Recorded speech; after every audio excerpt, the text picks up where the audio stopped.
knew if we had more time. I mean, and what it could be about. So first, we're going to introduce Tom Spellman, and he's going to talk about where figs came from and a little bit about it. All right. Good afternoon, everyone.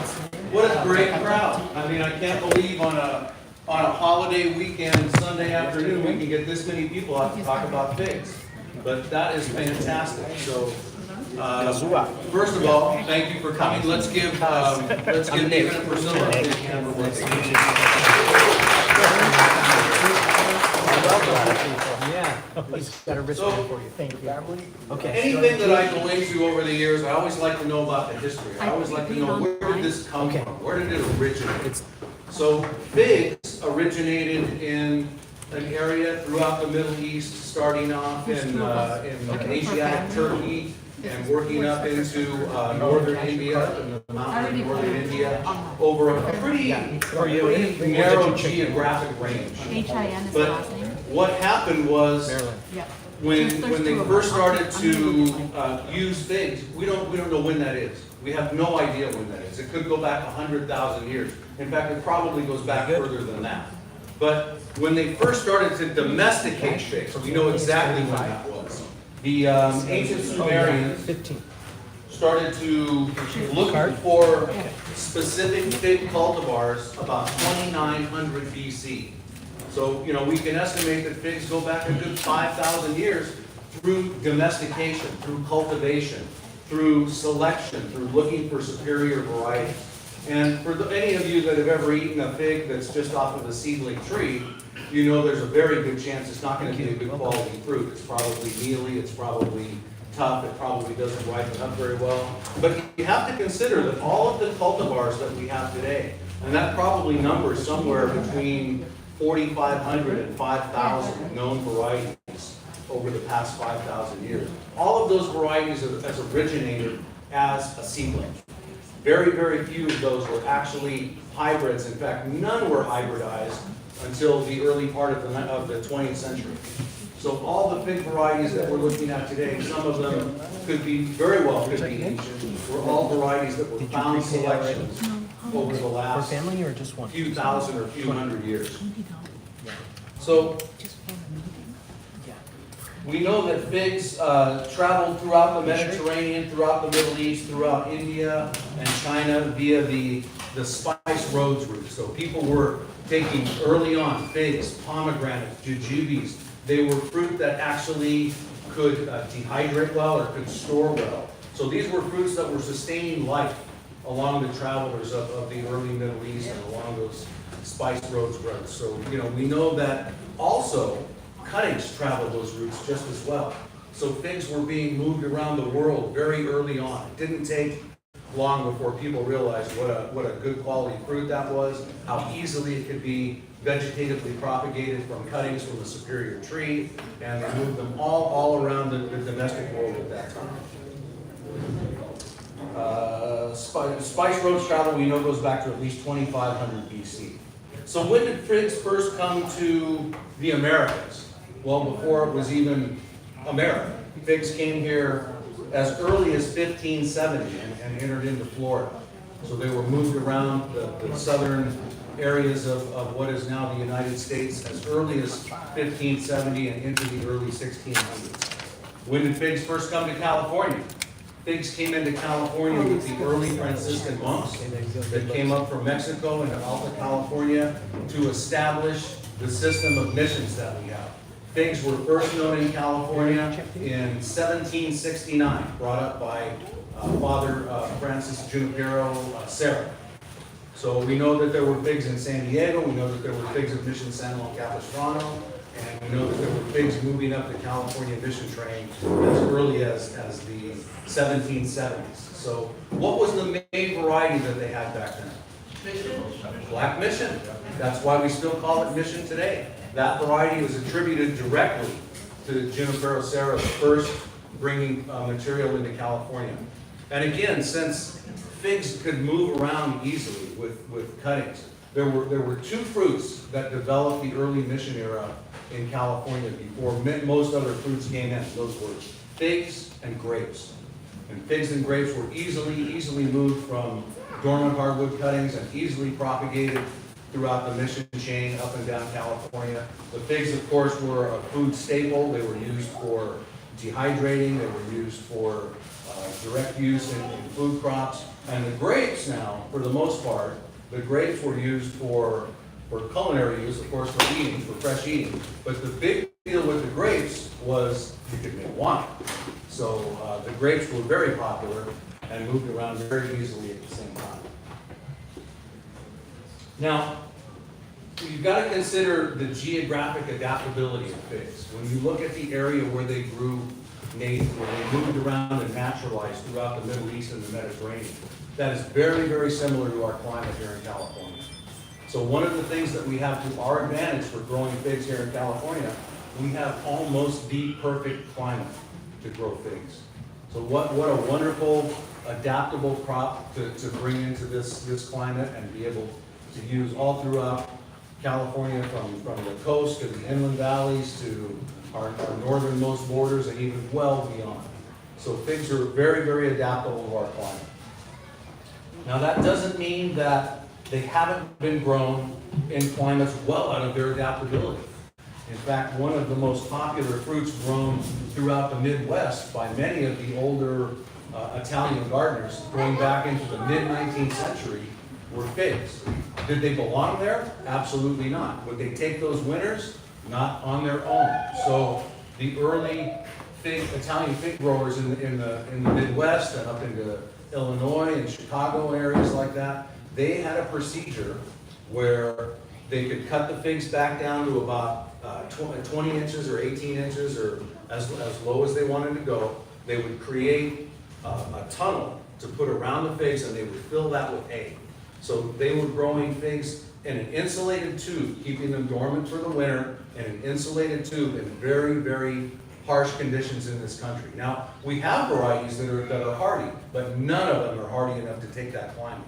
So even the hardiest varieties are going to freeze once you get down into the low teens. But with that insulating tube around them, those figs did fine. And since most crops that figs are producing nowadays are not necessarily the Breva crop on last year's dormant wood, but they're the summer fig crop on the new growth. So as you know, as figs grow out through the season, they can produce a fruit at every internode. So you can virtually cut a fig down to ground level every winter and still get fruit on the new growth that comes out in the spring and summer.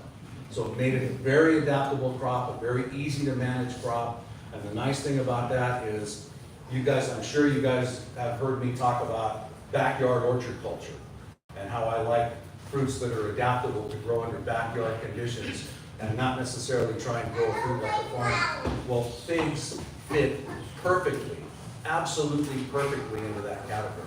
Because of the adaptability, because of the diversification in styles of pruning and of growth and in harvest, you can do anything you want with a fig.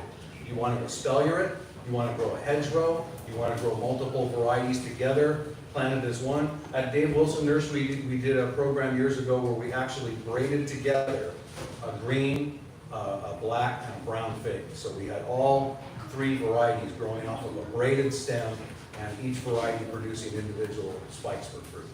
So you can do pretty much anything you want with a fig. It's very forgiving. Now, probably won't like it if you back your truck over it, but I guarantee you it'll come back. So take advantage of that. We can grow figs in all different types of manners. I have a couple of beautiful espaliered specimens that are growing in an area no wider than 18 inches and 6 to 8 feet wide, 6 to 8 feet tall, giving me a couple hundred figs each summer on either one. So they're very adaptable, they're very versatile, we can do almost anything we want. You can use them for form, you can use them for function. They have a beautiful yellowish orangish fall color, and the fact that they produce the majority of their crop on new wood makes them a very adaptable plant. Now, they do produce, a lot of fig varieties produce what we call a Breva crop. And a Breva crop is fruit that is set on terminals and laterals from last year's growth. So the wood that goes dormant on the tree can produce fruit early in the season. That crop is normally mid-May through about late June. But that's not the important crop. You know, there's good money commercially and breed with crop varieties. But the crop that's really gonna give you the flavor and really gonna give you the long extended season is that main crop or that fig crop that comes in from late June and will actually go up until about frost. So we can get fruit as late as the middle of November. Now something happens as the daylight hours start to get shorter. The quality of the fruit becomes less and less. Once you get into the end of October, early November, mid-November, the daylight hours are so short that you're not getting a good quality ripe fruit at that point. But the tree's not necessarily dormant yet. So I like to recommend that you do most fig pruning during the dormant season when they're not secreting that white milky latex sap. So let them drop their foliage, and that's probably the best time to do pruning. But we got another speaker's going to talk a little more in depth about pruning, so I won't go into detail. So things that are important, of course, you know, we want to make sure that we're feeding right. We want to make sure that we're irrigating right. We want to make sure that we're mulching properly to break that severe summer stress and keep the bioactivity up in our soil. So all those things still hold true. Once you're establishing a young fig tree, a higher nitrogen fertilizer is going to give you that vigorous, aggressive growth. Once you've got the main structure developed, you want to convert over to a low nitrogen, high phosphorus, high potash type fertilizer. That's going to give you root stability, and it's going to give you a strong promotion of that flowering wood for fruit set.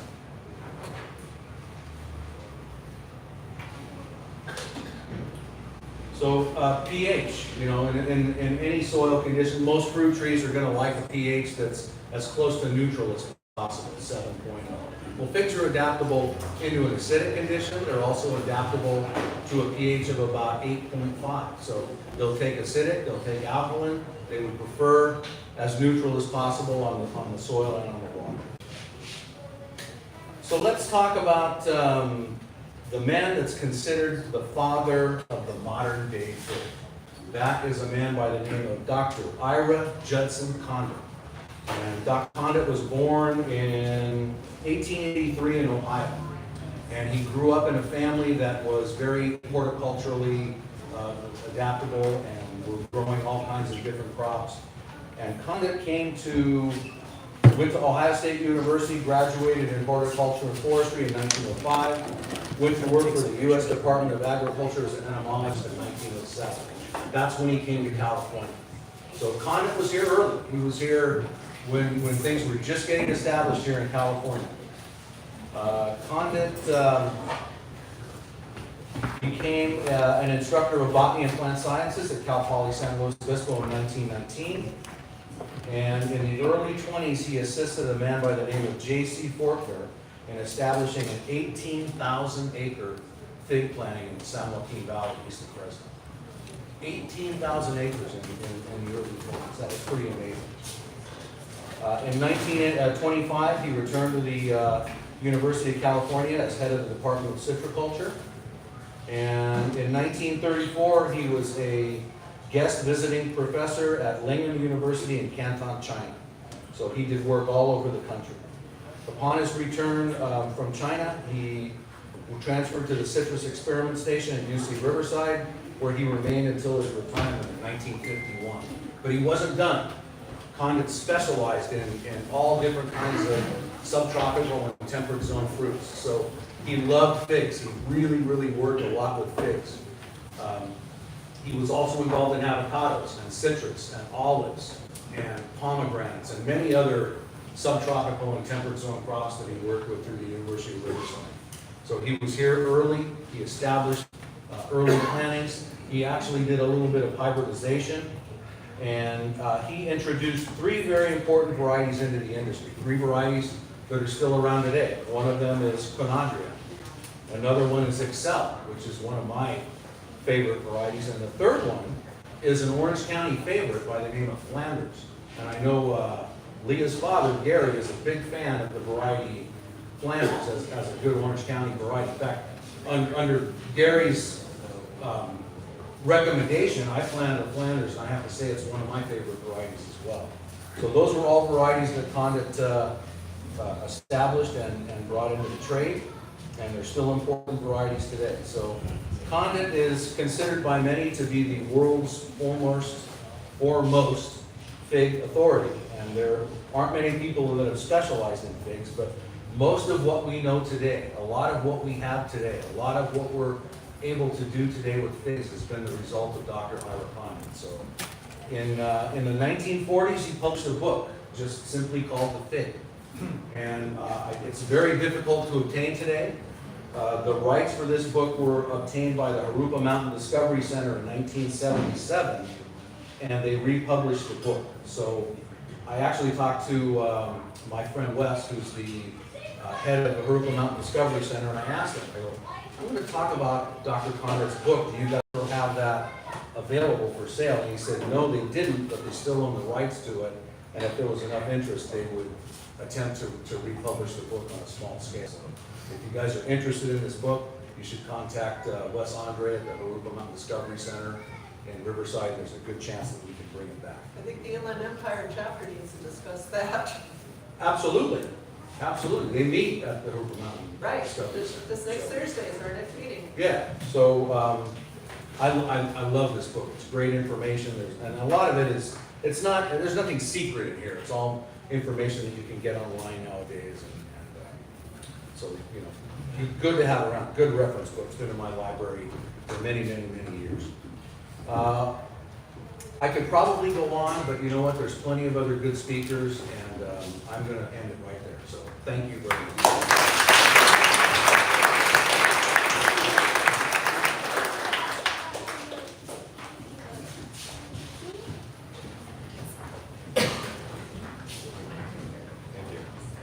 Charles. So we're gonna go through. I'm gonna actually have Judy go next. But I'm gonna talk real quick and then give the floor to Judy. Good afternoon, everybody. For those of you that don't know Tom Spellman is the leading educator at Dave Wilson Nursery, and Dave Wilson Nursery is the leading distributor of deciduous fruit trees in the country. Before I get started, just out of curiosity, my name is Charles Malky with Ira Organic Brand Products. Show of hands, how many of you have seen me before or the Ira Organics brand? Kind of like started the meeting because it's about half the room, which is cool because now the rest of you get familiar with our brand and hopefully share the goodwill and the value of our products for backyard growers. And we've succeeded in getting our products throughout the country. We've been selling in Australia for about 5 years. The Dubai actually reached out to us and we're now stocked there and supplying products out there as well. But before I talk about our brand, I wanted to kind of plug in some of the talent that's here. Isabel or Cameron, you can pull out Diana and Steve List and like pull them in. These are some faces, I mean, for some of you guys that are on social media, these are the faces you should be looking for here. Tom Spellman, obviously, yes. I want to start off obviously with David and Priscilla Burke. They just started promoting this about 10 days ago. Priscilla is the missus, and then David, obviously, who started this talk. It was only 10 days ago in Winters, California, just north of Sacramento. We had a big festival. We had a few hundred people there. We're like, let's see if we get about 50 or so or 80 people here in Southern California. And this was, we thought, you know, we would not fill this room. This is very impressive and gives us some guidance in regards to what we need to prepare for next time. But in 10 short days, we got all of you guys together, which is a huge feat for the fig hunters. They, if you don't know, have identified close to 2,000 wild fig varieties. These are figs that are planted by birds, seedlings, so forth, that are not figs that you can find in the big box stores. So they've taken the time, energy, and effort to try out all of these varieties of figs, and they've come up with some excellent varieties that the country is super excited about, including Amon Citron, Corazon de la Bahia, and a third one being Jolly Rancher, among those like 10 other very popular hits. The Fig Hunter and I got acquainted about 3 to 4 years ago, and they donate about 1,000 fig cuttings to Ira Organics' annual fig cutting giveaway that we do on February 1st at midnight, or like within 10 to 20 minutes as soon as the video goes live. And we basically tie in this last Erica. And these are, again, varieties of figs you typically can't find at the big box store. That's just something to look out for. And then the people I want to thank with. Obviously, Tom Spellman, thank you again so very much for bringing your wisdom and your lessons to all of us. But there's about 10 other ones. I want you to be on the lookout while you're here. And I'm sure there's even more talent than this. But Cameron Akrami, the busy gardener. Diana Bain, Garden Love. Judy Frankel. There she is in the middle. Judy's homegrown. Leah Matsuoka, who you've heard, and she's a third generation with Winter Hills Nursery. Nick Pacelli Fig Farm. Lisa Chen, she was sitting here just a second ago. She's a brand ambassador representing some of the biggest brands in gardening. The California Rare Fruit Growers for sharing this event as well, and maybe that's how you got invited. Both Orange County and Los Angeles, West Los Angeles, through the support of Margaret Frame, Ronnie Kern, Karen Payton, and Khalid Hassan. So those are my thank yous. I want to make sure that they're recognized because this wouldn't exist without all of them and their support too. What I want to start off with is the Ira Organics brand product, which is born on a gardening concept known as whitewashing. And it's surprising to see with all of the education I've done in garden centers, predominantly California, but even across the world and via Zoom, a lot of people that have been gardeners for 20, 30 years have never heard of whitewashing, which is simply lightening. You could be whitewashing floors to lighten them, you could whitewash bricks to lighten bricks, but whitewashing your tree gives your trees a lot of value. And you can actually whitewash an entire structure using our products. And what it does is basically it curbs weather extremes. And a lot of professional growers, and this goes back in ancient times, would use limestone or clay and just wipe it up on the tree to curb the hottest days of summer and also insulate from the coldest days of winter. And the trees perform overall better. They'll grow more, they'll flower more, and ultimately fruit more if you whitewash your tree. And so the value that we've brought through our channel and our basically network is the value of whitewashing using the Ira Organic brand products, which started off historically using limestone and clay, which wash off quite easily with a couple of rains or some sprinkle.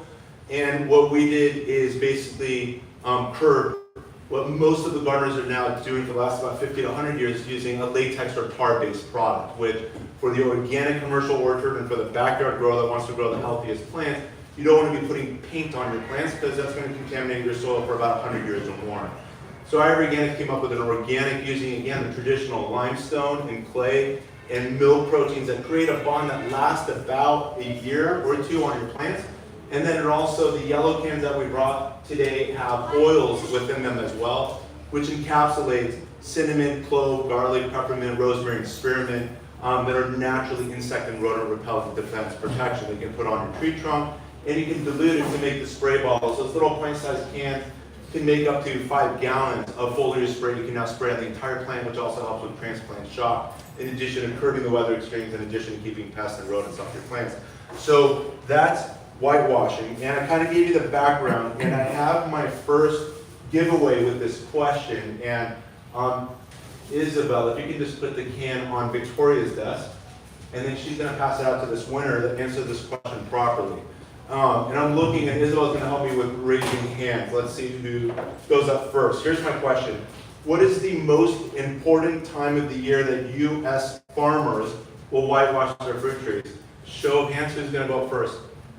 Most important time of the year to whitewash your fruit tree. There's 1, 2, and 3. Okay, let's go in order. 1, fall. Another one? Spring. Another one? Winter. So the answer is winter. So we got a winner. So Victoria, if you can deliver that can to our winner over there. So the next thing is you can put a bag of fertilizer, which will be about 5 minutes away from now. The reason for winter, you can Google this. Most important time for whitewashing your fruit trees is winter, and the reason is you want to curb the harshness. And with the question, specified U.S. farmer, because across the country, they're usually battling a phenomenon known as winter sun scald, which is when the daytime temperatures are warm, but the nighttime temperatures are still freezing and the soil is still cold, even though the daytime temperatures are warm. And the plant will begin drying out above the ground, and then come spring, it might bloom, and then it just goes into another stress. If it were whitewashed during the winter months, especially where the weather is most harsh, that's why, again, I clarified the United States. Here in Southern California, we've got the best climate on the planet, but that's just to distinguish. Our #1 time here in California for whitewashing trees is spring. to basically protect your plants from the summer sunburn effects, in addition to keeping the summer pests and so forth off your plants when you use it as a foliar spray as well. So that answers that. And just in regards to how do the Ira Organic plant products work, we talked about the encapsulated oils. The other thing too you'll find in the base ingredients is diatomaceous earth, which a lot of you gardeners know the value of what diatomaceous earth can do as a pest repellent. The next thing I want to talk about is fertilizers real quick, and I'm going to pass the floor to our pruning expert, Judy Frankel with Judy's Homegrown, with fertilizers. And I'm giving you this background because this is kind of the keys that are going to help you answer the last two questions that I'm going to conclude with. And that is fig nutrition, which includes fiber, manganese, magnesium, potassium, phosphorus, vitamin K, vitamin C, and calcium, among others. My question is, how many, and again, so you got the bag of fertilizer, Isabel, you're going to do actually the smaller bag. The larger bag is going to be part of the raffle, just to let you know. So let's swap those out. We give Victoria 2 bags because we're going to do 2 questions in a row. So for a small bag of fertilizer, I'm looking for the top 3 hands to go up. My question is, how many macronutrients do plants require? 1, 2, and 3. So I'm just zigzagging. Here we go. Macronutrients. 3. Next. 3. Next. 3. Okay, so I'm looking for the next 3 hands to go up. 1, 2, and 3. So here we go in the back. 6. 4. That's the answer. So you win. So Victoria, if you can deliver a bag of fertilizer to the far corner. Thank you. You can. So after Ira Organics went into the whitewashing business, we noticed that there was a hole in the fertilizer business. All the education on the internet keeps saying 3, but you can Google this too. What are the plant macronutrients? And 6 will come up every time and never 3. But the YouTubers will always say 3 macronutrients. Your nursery will say 3 macronutrients, but it's always 6. The 3 are your nitrogen for plant growing and greening, phosphorus for flowering and fruiting, potassium for root disease resistance and development and strength. So you've got those 3. My third question and final question for the prize is who can list the other 3 macronutrients? I'm looking for the top 3 hands. 1. 1. No, I want to give it to someone else. Come on, second hand. So this is really cool because it's obviously educational. There's people not getting these answers right, but we got 1. Let's see if you get it. Let's do it. I know we have calcium. Calcium. I need 2 more. Yes. Calcium, magnesium, and There we go. So we got a winner. Victoria. So the cool thing is all of you have now learned that plants, when you fertilize them, require 6 macronutrients. These are nutrients the soil should have in abundance. We talked about the NPK. Calcium is in the cell walls of all the plants. Magnesium is the heart of the chlorophyll molecule. And then sulfur is important for a lot of the enzymatic processes within the plant for optimal performance and health. And again, macronutrients means they must be there in abundance. And then we've taken our Super Blend fertilizer products and added to it, in addition to the 6 macronutrients, all organic, Armory certified azomite. And azomite is simply crushed volcanic rock to give the plants a lot of the micronutrient nutrition as well. So it's basically a one-stop shop fertilizer product that really doesn't exist on the market, and that was something that we're catering to and have done quite well with, and that's available today. All of the products that are here on the table, for a lot of you guys' requests, I brought at a wholesale price. Your closest nursery, just to let you know where you can get it, is Levin Hills Nursery. For those of you that are watching this live over here, you can go to the Fig Hunter website, and they have a 10% discount through their website, shopping at theivorganics.com. So those are the different ways you can get to. When they want their fruit trees pruned, when they want to set up an edible garden. My specialty is really growing food. I love growing food. But I've gotten a little overboard with the trees, and now I have 100 fruit trees on my property. So anyway, so I had to learn how to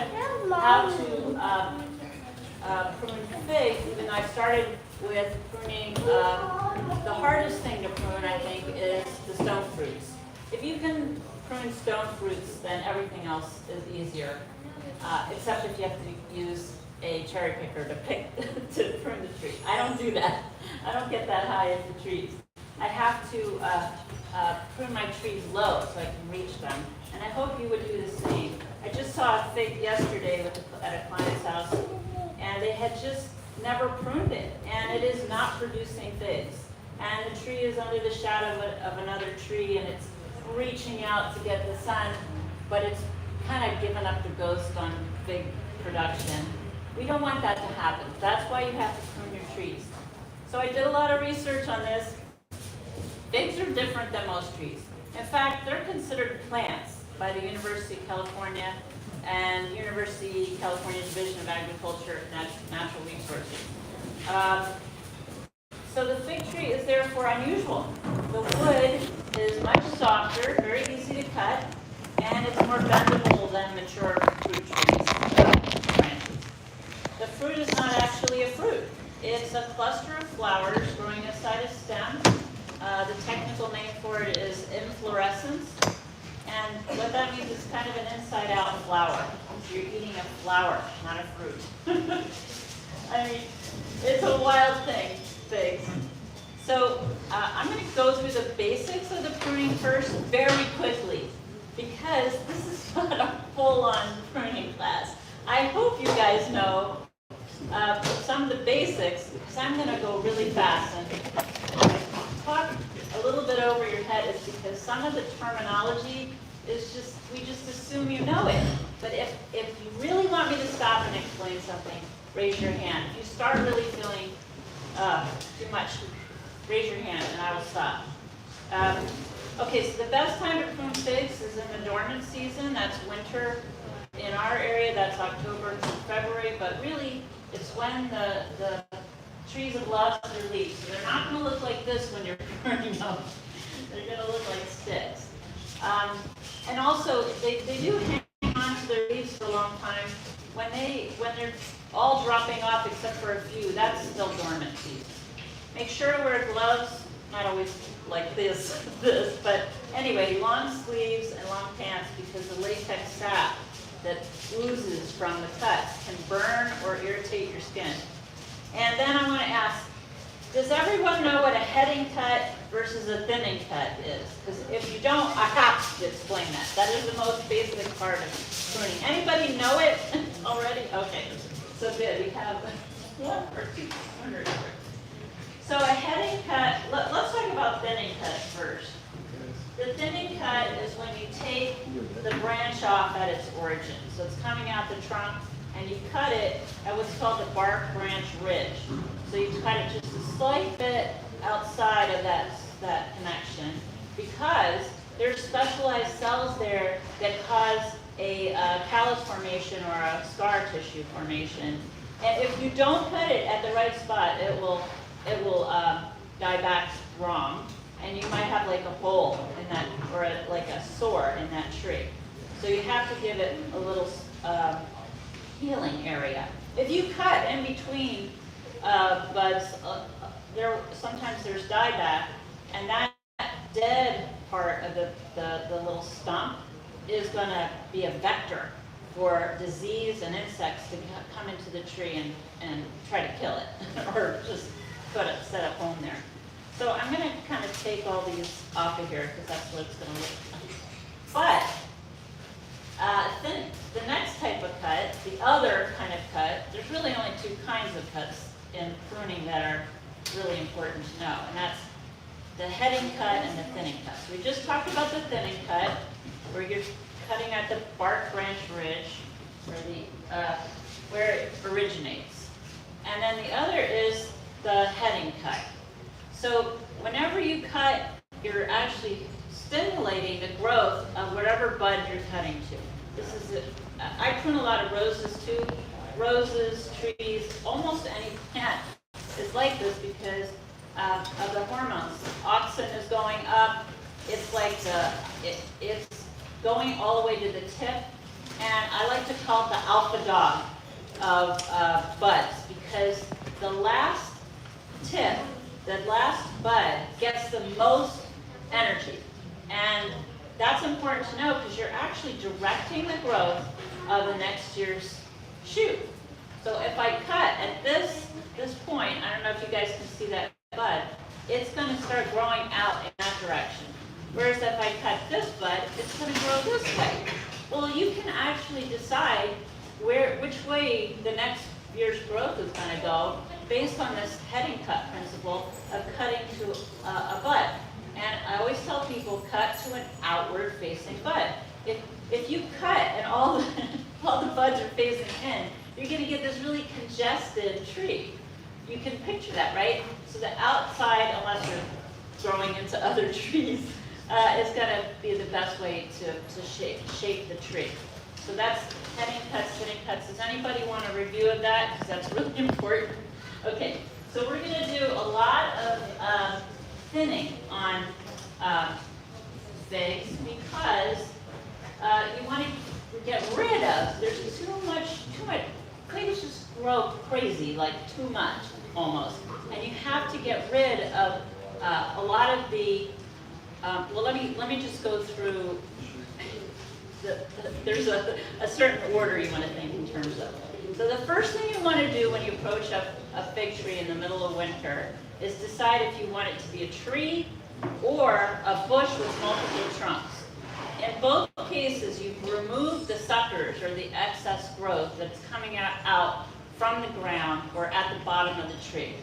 So if you have one trunk, and by the way, figs can be either vase shaped or septoliter shaped, they can be any shape. The whole point of it is you want light penetration because think of it this way. Every leaf is doing its photosynthesis. It brings in sunshine and it converts it to sugar.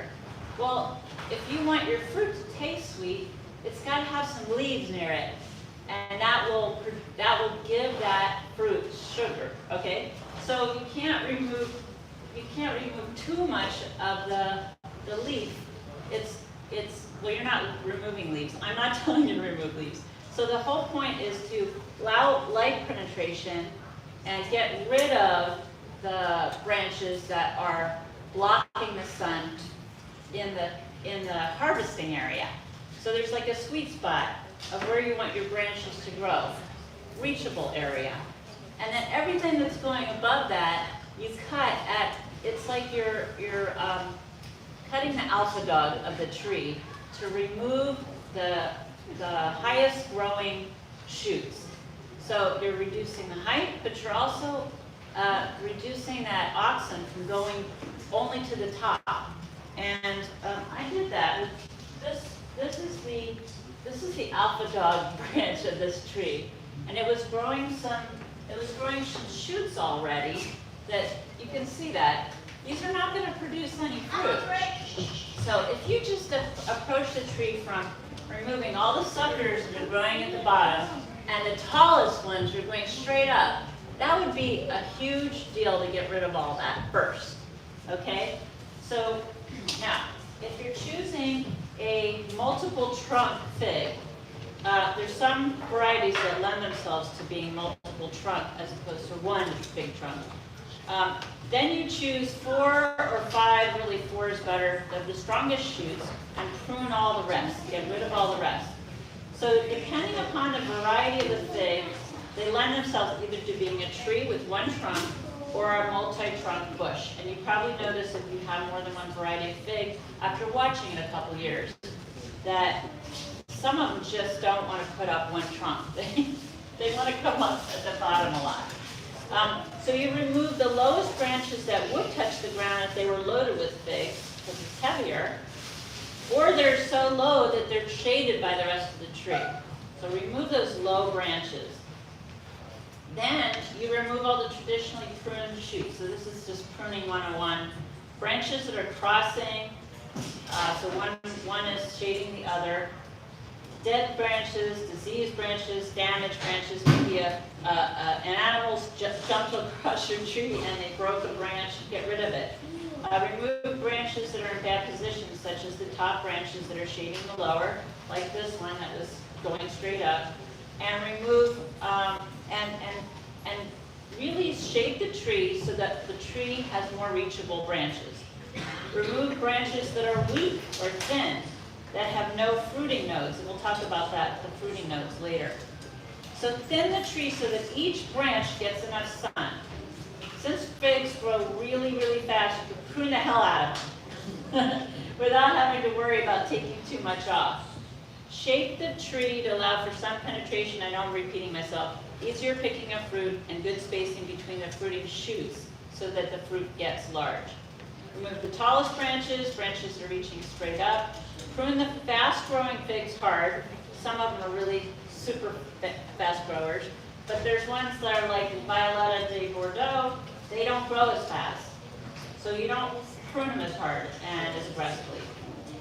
And then the rules are shortened to each shoot to 3 buds.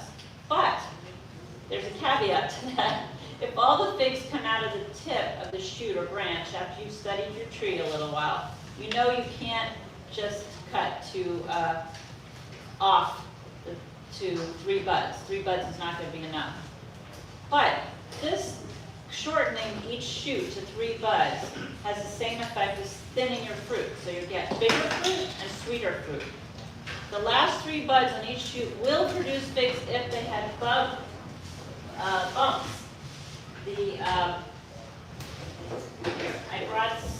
I brought an example. Am I going over? Not over. Question, and just let me know, hopefully within about 5 minutes, so we can make room for the last 2 speakers, so we can make it to the judging in time. Can you teach, before we talk about potting, how can people manage their trees to keep the fruit within reach? And I know all the principles you've already shared. Touch it, and if you can maybe summarize within about 5 more minutes. Oh, okay. How do we keep the trees, and I know you've taught this, and I know Gerardo's attended your classes and stuff. How do you keep trees all within reach? Fruit within reach. Okay. So summer pruning, winter pruning. So we're doing, summer pruning. So we're doing a reduction by thinning. So you just look for the tallest branch, and you either want to cut it to a manageable height where the next branch that comes out you can reach, or you can totally thin it. That means take it down to its origin. Okay, but I want to show, this is really, really important.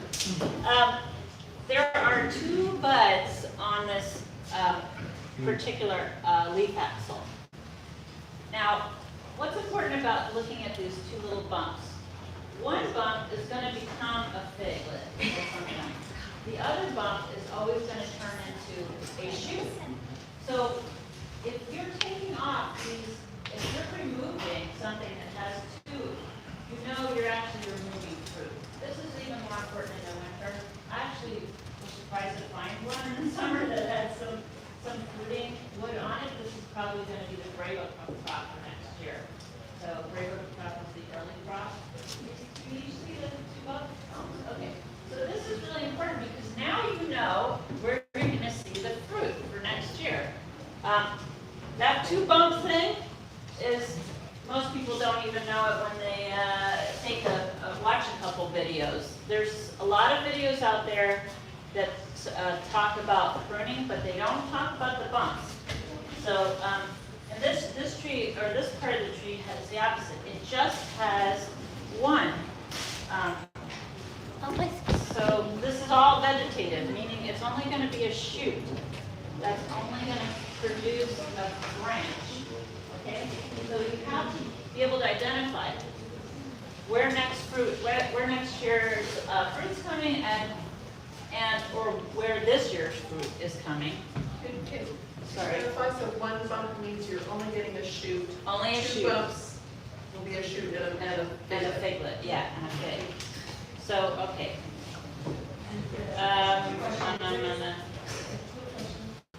Okay, yes?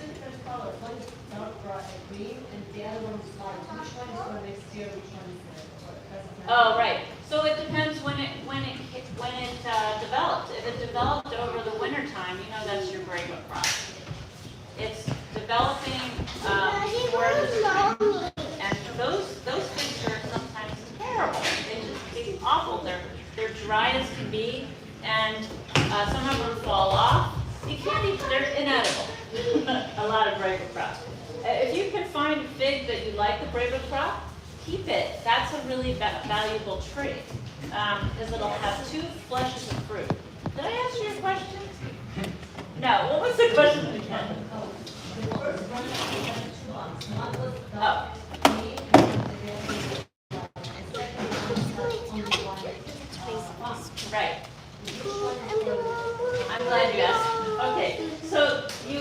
you want to, if you see nothing but vegetative growth, that could be next year's branch that gives you good fruiting branches. But you want to definitely cut this to the 3 buds that I was telling you. You only want 3 and then cut, right? Because those this always fruits off of this year's new growth. This will be, when you cut this will be next year's new growth, and that's where the figs are going to be. But you don't want the thing to be too long because you won't have so much branching that gives good fruit. It will lay dormant, and it'll just give you this long branch, and the figs only come out toward the last 5 or 6 nodes. Am I getting that? The more branching you get, the more figs you're going to get. Okay. It is kind of confusing because you have to think into the future. You're looking at really this year's stuff is not what it's going to look like next year. Also, I want to talk about old fig trees. If you want to stump an old fig tree, that will sometimes encourage a sucker to come out of the ground to replace the old tree. If you can really remove branches, but don't remove them all at once, because then the tree will go into shock. But I have seen some miraculous things of you just cutting a tree at 2 feet from the ground, and then latent buds off the trunk will come out, and that'll be like a new tree. Or you'll get a shoot coming out of the ground. You can train that to be the new tree. So old figs can always be renovated because they're on their own roots. I don't know if you know what that means. They're not grafted onto a different rootstock. You'll always get the same variety of fig from the suckers coming out. Okay, that's what that means basically. Okay, does anybody have? Oh, and green and brown, green versus black and brown figs. Generally, green figs don't grow as straight up. They kind of want to come out shoots at the side. So you have to pick the most vertical ones to encourage and get rid of all this low stuff. And you have to prune the heck out of the green ones. The black ones also sometimes put up a lot of suckers, but some of the black tend to be more tree-like, and you can prune them to shape. The others, you have to prune them to get rid of excessive growth.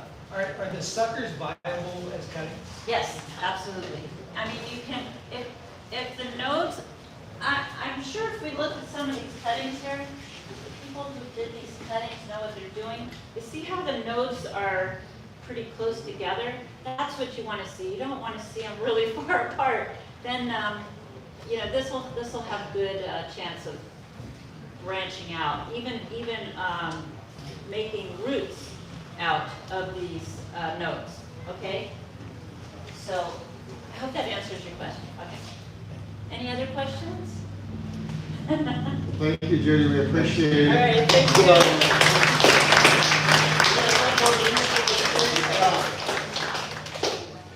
Leah, you're going to tell us about planting soil, which is, we kind of got the cart before the horse, but I understand times. Now, this is Laguna Hills Nursery. This is a personal thing for my wife and I because Gary, her father, was the first to say, hey, your varieties, your wild figs are viable, and we actually want to stock them in the store locally here. So this is the 4th year that we've had a relationship with them, and I'm really excited because Gary, your family has taught us so much about growing figs in containers, which the majority of our collection is in containers. So we find out the best of the best, right? And then we're going to put it in the ground. Thank you very much. Where can I spot them? Can I help you with anything? I'm going to demonstrate how to plant a fig in a pot for anyone who's interested. And then we're going to You rattle have a off chair. these. Yes. So, which, So I brought 2 different figs, 2 of my favorites so far that I've tried. This one is Gorgeous Sunday Grease. a dark purple fig most of the time. At my house last year it was hotter and the figs turned purple. This year it's kind of cooler weather and I moved my plant in the pot and it was in a cooler location, so the figs stayed green, which was interesting. So that is one benefit of planting figs in pots is you can move them around to different locations.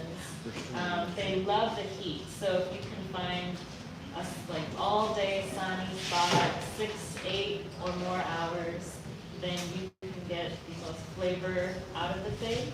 The more sun, the more flavor, and the more color you'll get in the fruit. So that's one reason why we do it in figs. What was the name of that? This one is Burgess Sauté Grease, and then the second one that I brought is the Sequoia. And those two we have found do really well here in this area. I live in Santa Ana near Costa Mesa, and so they've been doing really well for me there. I've lived there for 2 years now. So, I brought our own homemade soil. This is what we sell at our store. Our store is called Laguna Hills Nursery. It's actually in Santa Ana, off Chesterfield 17. This is called Gary's Best Hot Pot.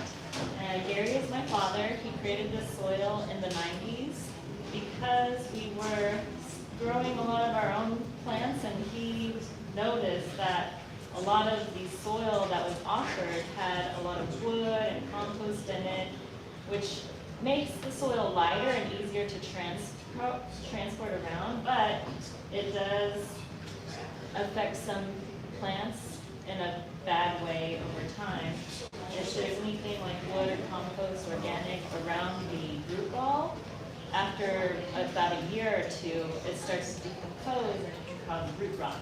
So that's the main reason why we created this soil. It has sand, pumice rock, peat moss, perlite, and charcoal, and it's more of a sterile soil, no wood, no compost, no fertilizer, so that you can control what you're feeding your plant. So compost, fertilizer is more food and nutrients for the plants, and we always recommend just putting it on the top so that it's not around the roots that could cause the roots to rot. So I will show you how we plant our plants and our trees.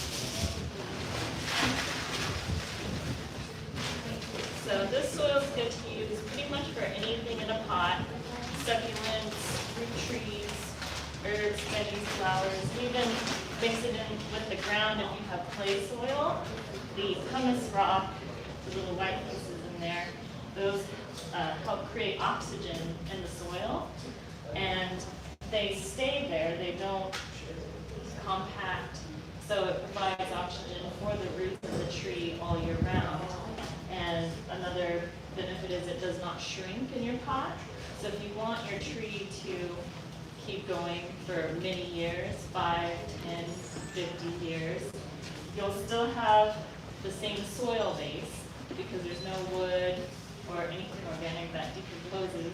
I'll start making a mess. I'll sweep it.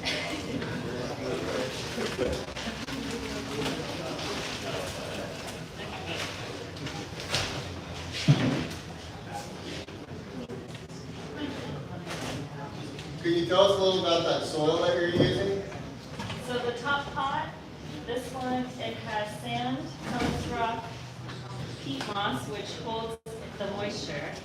And peat moss is considered organic, but it is petrified bog, so it doesn't break down as fast as regular organic materials like wood and like coconut coir.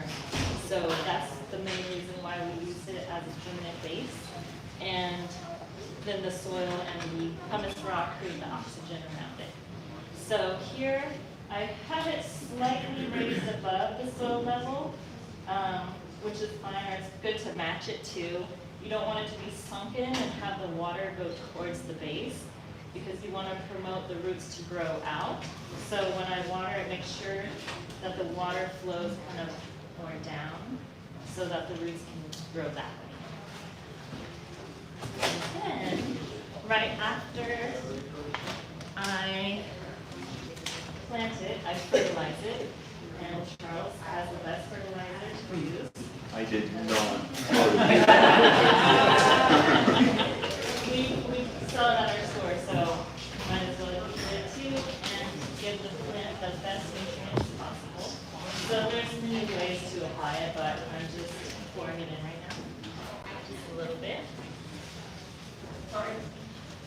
And you can scratch it into the surface.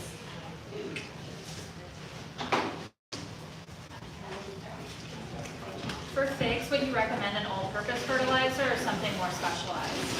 If you wanted to grow faster, fertilizers with more nitrogen is best for leaf growth. But then once it gets to a good size that you want, then you can start using fertilizers with more potassium and phosphorus for pruning and less. Because they will grow fast, so they don't really need much fertilizer. But I fertilize my figs about once a year, just in the springtime and really. I also, since I grow them in pots, I put mulch around them to keep in the moisture. Oh, and this is a little pot, but what I do for my little pots is I put like strawberries or flowers around them so that you don't just have one tree growing by itself. I give it some color. So this is lobelia. And then this flower kind of creates like a little ground cover and a pretty addition if you want it to look aesthetically pleasing. Especially for the ladies. They like pretty flowers. So anything that I have caught up, I always put flowers or strawberries around it because then my children can pick the berries that are hanging off and I can enjoy the flowers. So it's a living mulch too, correct? Yes, yeah, exactly. It keeps the soil cooler, which figs don't really need it to be cool, but it also helps keep the water down too as the plants cover it. So, and then the mulch I put on after, and that helps keep in water.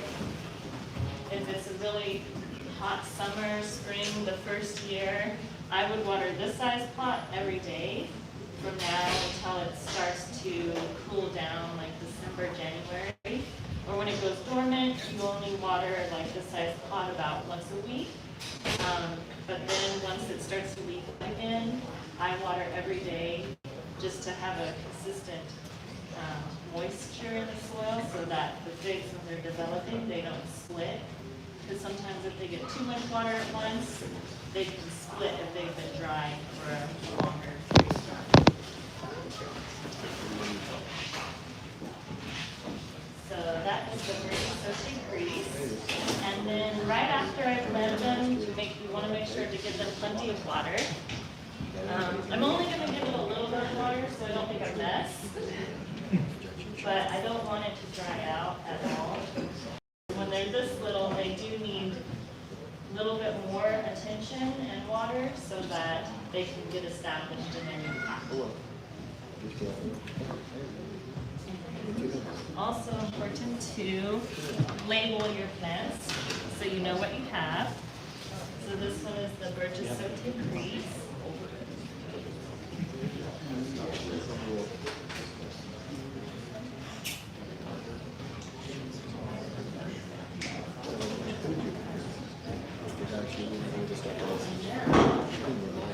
This blend can be yours if you want to want that.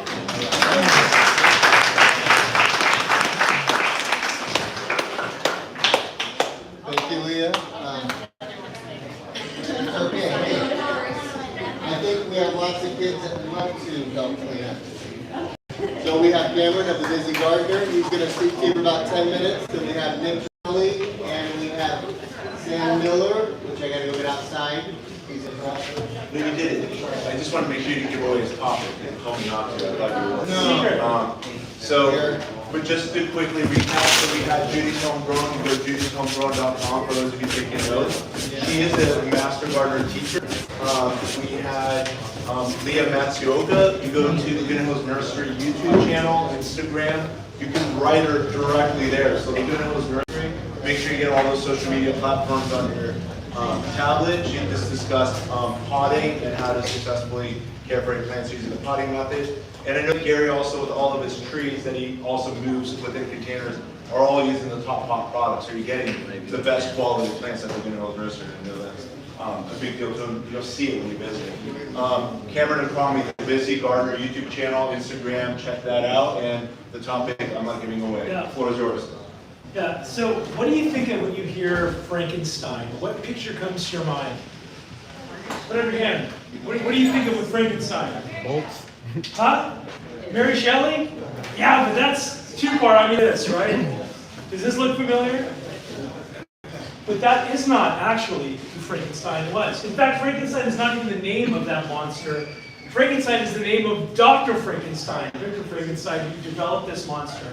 And I didn't realize that what I saw in the monsters was made up. It was not what Mary Shelley, the author of Frankenstein, had envisioned. And I remember reading the novel of Frankenstein, and instead of this bumbling monster, this monster was agile and emotional and smart, strong. And of course, the idea here was that Dr. Frankenstein took all of these disparate parts, all of these separate pieces, and put them together into this one creation, kind of to create this superhuman. He was fascinated with the idea of creating this reanimated body. Well, that brings me to fruit trees. What is the relevance there? What if you could make a tree that had the best attributes of all of your favorite kinds of fruit? A super tree, which had the best of this and the best of that, all in one spot, all in one body. So what I'm going to briefly be talking about today is about grafting. Now, I want to show of hands, how many of you have tried grafting ever? Wow, that's a lot of you. Second to pruning, I think grafting, I think pruning still might be the most intimidating thing that people could do. I know it's funny, Tom Spellman, who I got my start from, watching some videos 11 years ago, was talking about just make the cut, and I remember being so scared, but grafting is also one of those scary things. Now, what is grafting? It's kind of like doing a transplant, a body transplant, taking material from one plant and attaching it and letting it get its life from another plant. Now, what is the purpose of that? Why would somebody graft anything to begin with? Why not just leave it on that other plant over there? Yes? Not enough space.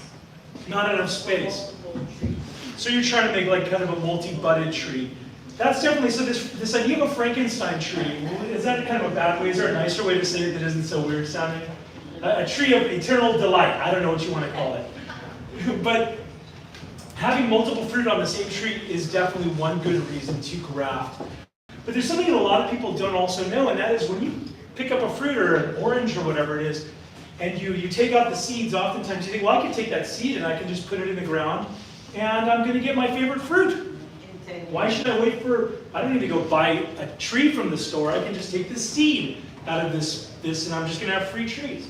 Well, who can raise their hand and tell me why does that not always work the way you think it's going to? You tasted 10 years ago, but you spend all of this time. So there are a few reasons why you want to graft to begin with. Charles, a little later, is going to be doing a demonstration of some of the techniques. They're a little bit up close, and so he'll be doing those kind of, closer by. But some of the reasons you want to make sure that you're taking the exact genetic material from your desired tree, and you're getting the exact same type of fruit. In other words, it's going to be true to type. And the way you do that is, I'm going to grab one of these. The type of fig that is going to come out of a tree is dependent on the wood. Is going to come out of a tree is dependent on the wood. The fruit is in the wood. And so when you take the genetic material from this tree and put it here, even though like a transplant, it's drawing its life from whatever it's connected to, this is not going to adopt whatever was growing underneath it. This is going to push out whatever the genetic material, whatever type of fruit this tree came from is what it's going to put out. It's true with citrus, it's true with apples, it's true with all of the stone fruit, the fruit is in the wood. And so, when it comes to doing a graft, a lot of times people think that having pollination makes a difference. In other words, oh, I had somebody tell me just recently, oh, I planted a lemon next to my orange, and all of a sudden the oranges, I think they were coming out more sour. I'm thinking, no, that's not how that works. Fruit is simply a product of, it's reproduction, is how the plant reproduces. And so, the seed might be different, but that fruit is always going to be true to the actual wood that comes out. So, some of the reasons why people will graft. One is you can get kind of a Frankenstein tree, where you can enjoy multiple types of fruit on a single tree. And that's fantastic, where if you only have a small amount of space, and you only have room for one tree, you can now enjoy multiple varieties on a specific tree, so that way you're not limited to just one. That's really beneficial for a few reasons. One, you're able to enjoy different flavors.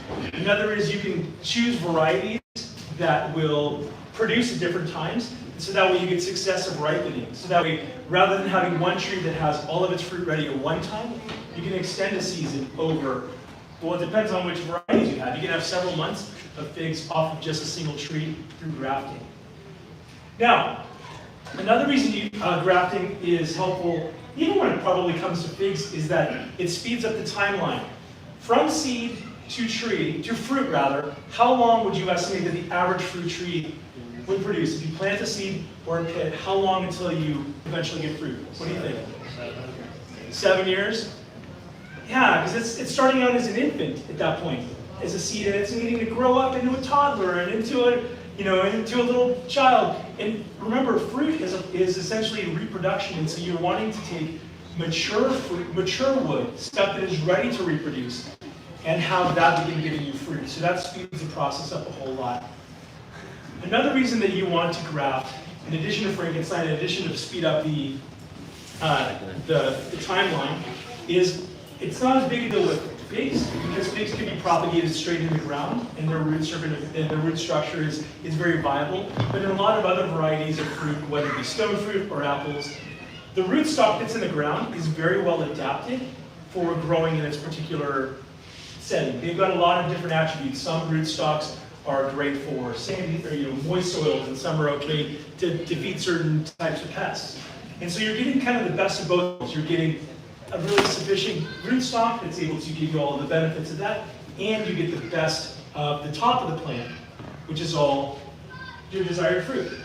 So when it comes to figs, I know that these are so easy to graft. Some of the things, do you know offhand which types you're going to be demonstrating later, Charles? I don't know yet, but I gotta catch my breath after this, and then we'll decide. Decide which ones. But just in general, I mean, if you have a good rootstock, you can put on it green varieties, black varieties, brown varieties. You can have all the varieties, as Cameron mentioned, all on the same tree. And the most important thing is to start off with a good, established tree. Make sure that it's healthy, vigorous, before you start introducing varieties. If I were a kid, or imagining one of my park is lining up, because that's what's going to be providing the nutrients. So if there's one thing you remember when it comes to grafting, it's take and make sure that the cambium layer of the host tree and the material that you're attaching to it, that cambium layer, it's that tiny thin strip just beneath the bark, just on the outside of the wood, are touching, because that's going to be what provides all of the nutrients, water, and sustenance for that transplanted piece. Any questions on this? I would love to connect with you guys, after this or as we're going along. So thanks for being here today. This is a lot of fun. Thank you very much.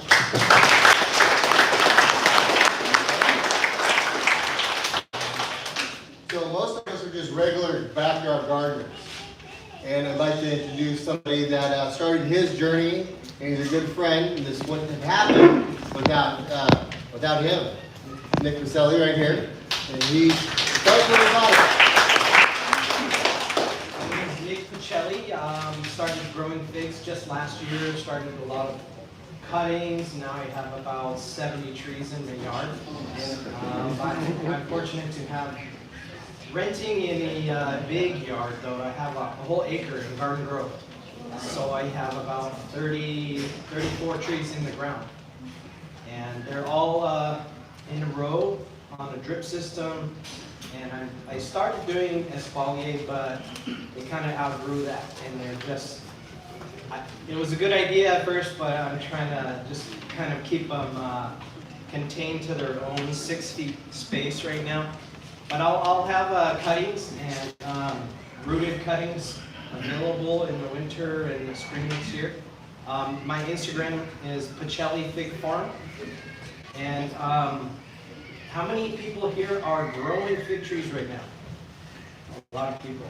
In Southern California, I know probably most of you have heard of the black fig fly. Has anybody encountered or seen the black fig fly in their yards, in their fig trees? Have you taken pictures or have you noticed the damage and stuff that they do? Yeah, I've noticed the damage. It usually kind of falls off. It falls I off. just pick Did it you up. cut it and see if Yeah. fig flies? Prune them in pots In pots? on the concrete, so when the fig that has the larva falls, then it can't get into the soil to reproduce. Yeah, that's a good way. Yeah. Yeah, so I have a lot of container trees too. And is anybody else doing anything? Fly catcher? The fly catchers, they're a good idea. Anybody else? And I put garbanzo bags on all the fish. Yeah, the so- organza bags. So I Organza was gonna say, if anybody is experiencing anything, if your fig is little, the flies will still go for even the smaller figs, and then those worms will be inside. But if you get them when they're small enough, and you just put this right on the fig, and then all you gotta do is pull it tight. You don't have to tie it or anything, it'll stay on. So this prevents the fig fly from getting in. But if you have Smyrna type figs that require the fig wasps, this is gonna prevent those fig wasps from getting in to pollinate. So those trees, you kind of have to watch. And then once the fig is pollinated, you can tell, then you would put this on to prevent the fig fly. Does the fig wasp come before the flies come? Or is it That I'm just- not sure. I just noticed in my neighborhood a few blocks, I've seen trees with the black fig fly, so I'm doing everything I can. I've already bagged like 900 figs with these, but they're pretty cheap. I get them like on Amazon, like 200 pack. So I have my family out there putting them on, so we can enjoy the figs without any damage, and it's really helping. Does that stop the birds too? This does actually, this will stop the birds, but squirrels somehow, they'll still mangle the fig and try to get to it.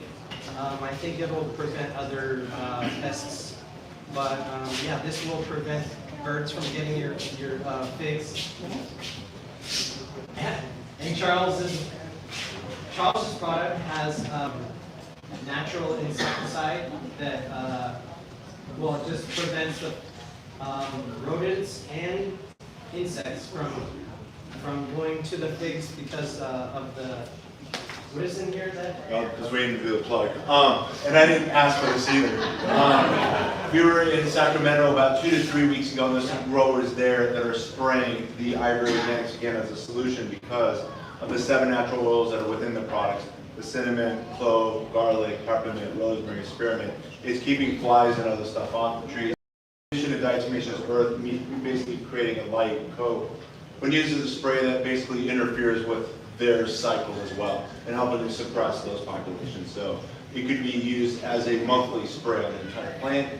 1, treating it by scent, and 2, with the diatomaceous earth so they don't penetrate or chew through the product. So those are the concepts, and people using it are having success. Again, when we were up in Northern California, we met with a few growers doing that with the black fly.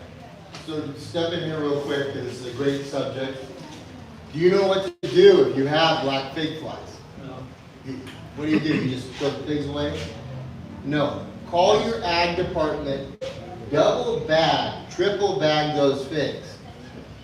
Have them available when your biologist from the ag department. Don't call the seed, what is the seed? My wife would know, she's been the one on top of this. But it's so important to track that. Because there's no way that a college is going to, they're going to look for a solution unless they actually have the numbers. Each county has funds to track at your place, your backyard. So when you call them, they come out, now help me. Please put a trap here. And what the idea between Ira Organics is, luckily, right now, we don't have to deal with it up far north, but it's creeping closer. Santa Rosa, San Jose area, it's 2 hours away from my house. Is looking for products that can cover the pheromones so they don't know it's there. And we have something available that's already on the market that we're using. And I know that stuff works with ground squirrels because that's what I have at my place. And I went, it works.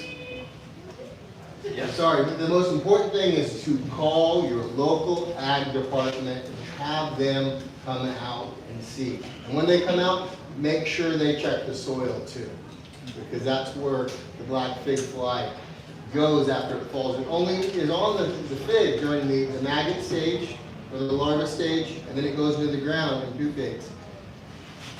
Great mulch, concrete, plastic underneath. Don't let it get into the soil. Yep. Talking about other fly sprays or foggers, this is going to be further than us right here, backyard growers but we are, of course, the frontline troops. And again, the ag department is so important. Sorry to interject, but that right was like, Thank you for reminding me. So yes, if you do find the black fig flies in your figs, don't put them in your mulch container or in the garbage without bagging them, because that's like putting them in a incubator, and it's a perfect place for them to finish their cycle back to the fig fly and then start their process again. You have a question? When you said to spray it on tree figs, so you could actually spray it on the figs? Yes, you can spray it directly on the figs. It's all organic. You just wash it before you eat it. And then how do you spell your last name? Oh, it's Pacelli. P-A-C-E-L-L-I. P-A-C-E-L-L-I. Pacelli. Pacelli Fig Farm. You can see me on Instagram or Nick Pacelli on Facebook. That's it for now. Thank you, Nick. Like I said, it was last December, we knew we'd come down here, my family does, we take a trip down here during the holidays. And just in discussion, he was sharing one of our figs, Jolly Rancher. And started talking, and he said, do you ever do a fig, exchange here? I want to. Well, he said, let's do it. I said, okay, let's do it. Priscilla, can we do it? She said, let's do it. Cunningham, we're here today, so we appreciate it. The next person is Sam Miller. So he's going to introduce himself. Again, thank you. So I'm just an everyday average grower. So my background, my great-grandfather was a farmer, and then come down to me, I was in school, deciding if I wanted to go into botany or microbiology. Ended up going to microbiology, went to med school, got really busy for a lot of years, settled into my career, and then we redid our backyard, and it gave me the opportunity to go and do the gardening in the backyard what I wanted, which is to make a food forest. At the same time, I was investigating doing this food forest and growing all these things that I've always wanted to do, to be able to go in your own backyard and pick all your fruit and eat from your own backyard. That's when I ran across Cameron's videos and other people's videos, Tom Spellman's, etc., and got into it. And what really surprised me, I was never really into figs prior to that time, but I really discovered a fig underground or fig underworld where there's this whole universe of fig growers that are crazy, and I got the bug and I got it bad. Found a website, rfigs.com. It's a talking board about figs. I'm on that. My name is, or my username is Frankenberry, which tying into what was talked about, grafting. I love grafting. My username, Frankenberry, was actually a nickname from the cereal from years ago, Frankenberry. But I also love grafting. So I have multiple trees that are grafted with multiple varieties. I have a typical house, typical backyard, and I want to grow lots of fruit. I don't need 1,000 of one plum variety or 1,000 of one apple variety. So my apple tree that was existing at my yard, I think I have 18 varieties that I grafted onto it. So I get 5 or 10 fruit each year of each variety. I have stone fruit that has about 15 varieties on it. And then I have a whole bunch of other citrus, etc. Now the citrus is special. If you're going to graft that, you have to get it through the citrus exchange because of the bugs that are out there. But I got into figs and I got into it really deep and really bad. Currently I have about 160 varieties and probably about 200 plants, if not 250 plants. About 2 years ago, I purchased a property, 4.5 acres, has a rental house on it. I play on the dirt and the people rent the house. I actually don't live in the area. I'm from the Central Coast. I'm part of the Central Coast California Rare Fruit Growers. I grew up here though. I grew up in Garden Grove. My sister actually lives just down the street. So a couple weeks ago, my in-laws live up in the Bay Area, gave me an excuse to go to the meeting up north, and then today gave me an excuse, came down with my family, came to this meeting. Love figs. A couple things I noticed, or that came to mind. Border Silver Breeze, great fig, one of my most favorite ones. The other thing, somebody was talking about bread crops, most of the time, they're terrible. There is a couple varieties, specifically Desert King, that is grown for the bread crop. And that's typically grown in areas that don't have long seasons, and they can get those figs early, like the Pacific Northwest, Canada, and other places. So for me, it was kind of surprising when I talked, but for me, I'm just a hobbyist collecting what I like to grow, growing things, developing this hobby farm, and just enjoying things. One of the things that I like to do with people that come and visit, I like to share, like to go through everything, and I always like to give somebody something so they don't leave empty-handed, whether it's fruit, whether it's eggs, because I got a bunch of chickens, or whether it's trees. And so that's one of the things that really drives me to this. Figs in particular, figs are so ancient.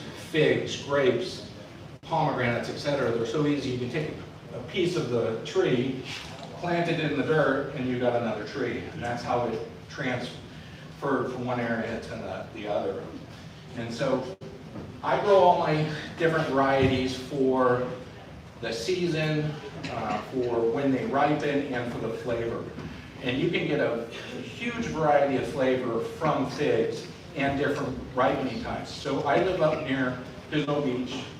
Our ripening, our weather is cooler than here. It's more like almost being on the coast right here. And my main crop figs are just starting to come into season, where a lot of others have been in ripening for the last few weeks. And so I'm definitely behind everybody else. But crazy figs, love gardening, grow everything. I have a whole bunch of different varieties of everything, and just enjoy what I do. And so I come to events like this. Okay, everybody, so we're rated. We've got a lot of knowledge here, and it's for the fig tasting. So we can get our judges up in line first, and then everybody else will line up behind, an opportunity to go sit down. Is there anybody else that'd like to talk during that time? If there's anybody that'd like to have the stage and discuss anything, it'll be open while the judges are debating which is the best fig that was brought. Tom's good. Tom's right outside the Mr. Tom! Okay. So, judges. And What did I do? what are these now? Well, they're just extras that That's we part of have the day. with some of these because, yeah. Oh, and I see, the old ones we have very limited, so I want to make sure people. So here's your tablets. Here's a plate. I pick which ones. So we'll felt like this time around, we should just let it You're a whole. go through and then just say like, this one was my favorite and this is why. Like that way. We have a lot more this time too. So it's kind of like a hard to take, but, make sure that you know all the dates, so, and these So are always. while they're getting ready to figure and pick their figs, we do have quite a few figs. You still have to put up a raffle in. If you haven't had the opportunity to purchase a raffle ticket, it's 5 tickets for $25 for 1 ticket for $5. The grand prize is Jolly Rancher, which is for us, one of our varieties we found, 270. You can look on social media, a lot of people are tasting it. It's the top two.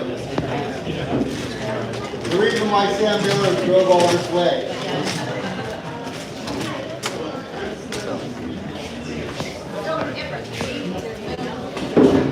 Here we go. We will.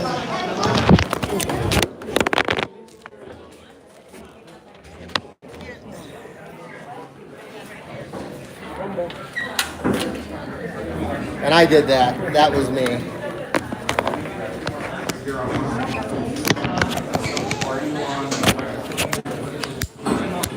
Okay.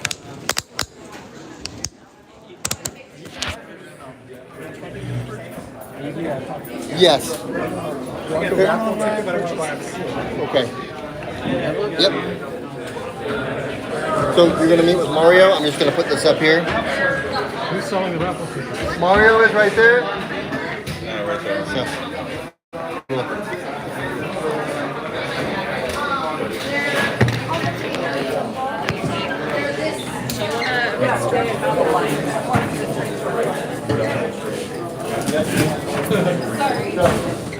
So if we can go table by table as they come up, and please,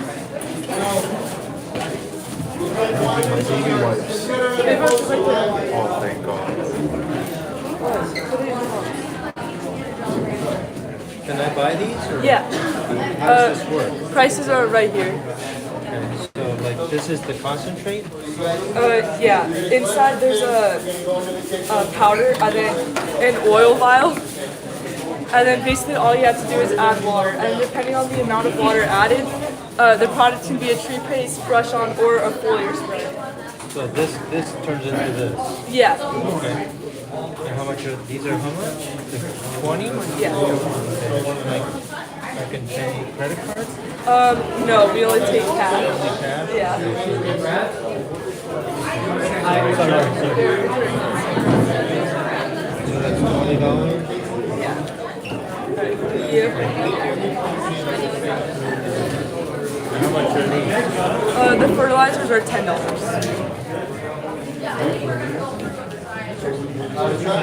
This is all the same? Yeah. Are these different size bags? These are not for sale. These are going to be in the raffle. Oh, in the raffle. And how Yeah. about these in the raffle too? In the raffle too. Okay, cool. What variety of pomegranates? It's the wonderful pomegranate. Oh, okay, cool. Okay, thank you. Yeah.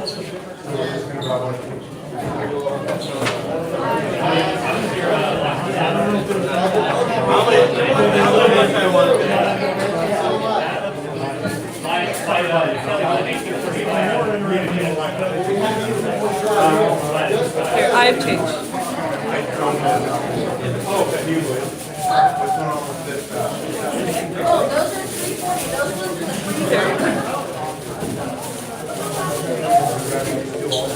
so when you guys come through here, Yeah. Thank you.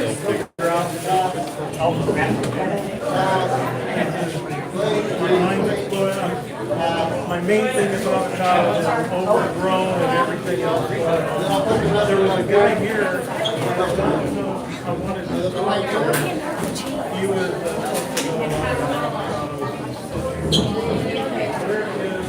How are you doing with your editing? It's good. Yeah. You're doing it on the phone? Yeah. Oh, good. What app are you? It's called Billo. It's like BLLO. Yeah. You started posting on TikTok too? Yeah. So did I. I grew pretty fast on that. Yeah. Well, I haven't been posting a lot on TikTok, just because I've been busy with school, so it's a little slower. But it's going good. Oh, good. I'm glad to hear that. You look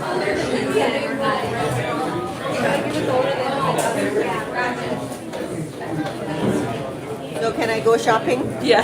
Okay, one of this, and 2 of these. How much is that? So one can is $20.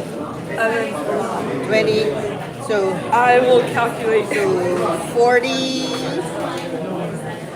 55.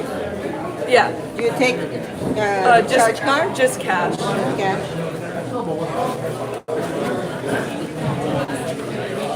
55. Let's see if I have it. 55. I have 60. Okay. I have a 5. Okay. Alright, thank you. Here's your change. Thank you.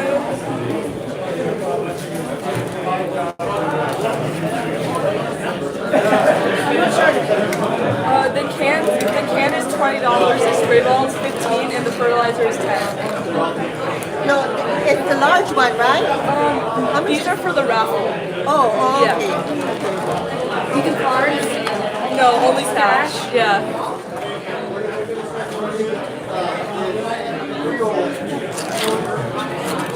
I don't have any change.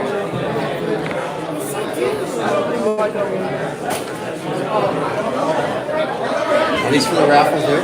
Yeah. Yep, so what other one?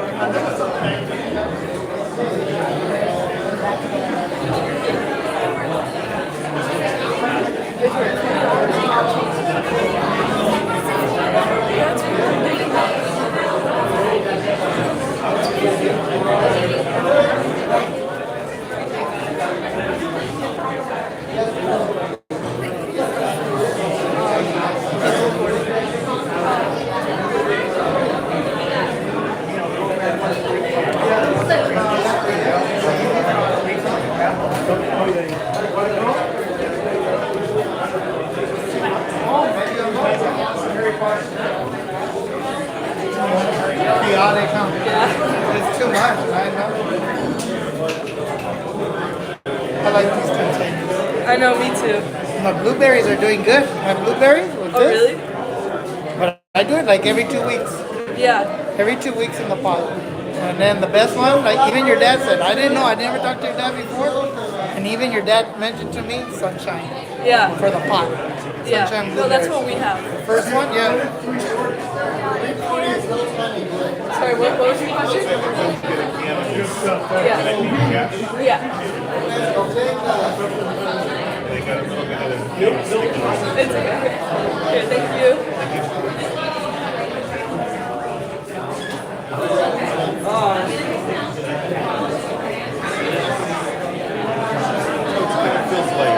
Yeah.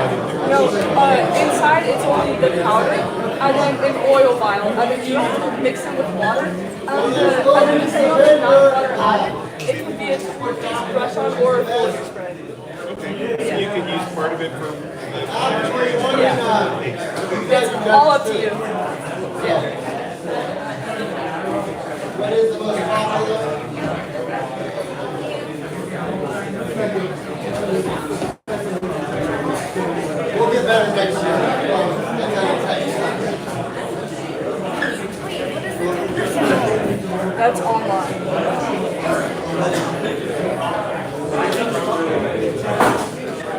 Some of those are always started, which ones that we want them to. Right here, we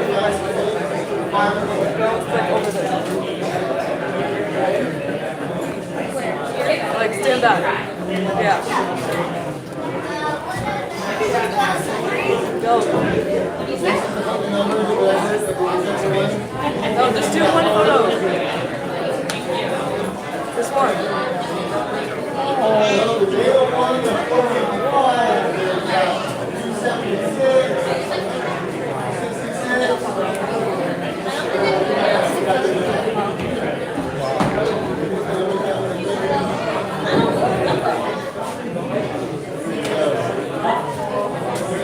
And the chaos continues.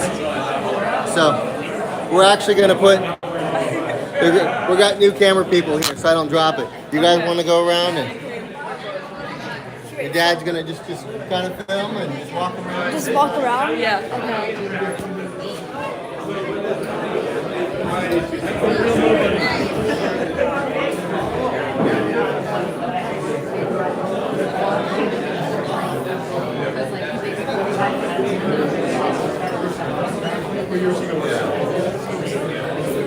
I mean, like, honestly, but he's just like,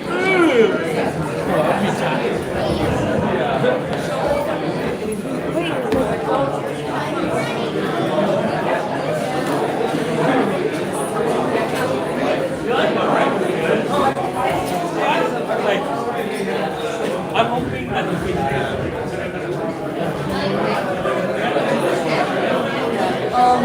I'm not sure. I believe it says it over there on the sign. It's about. What do I All I know is the product's over here. So what do I do? Just keep on going. No, I'm done. I cleaned off everything.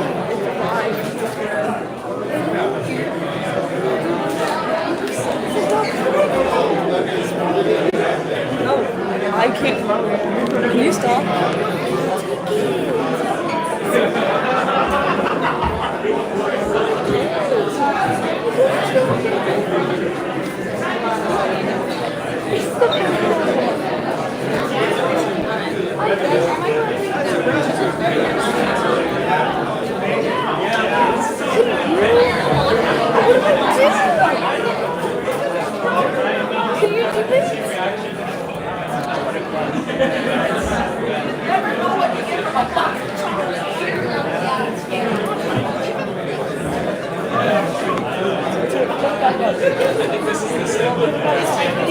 Can you do it?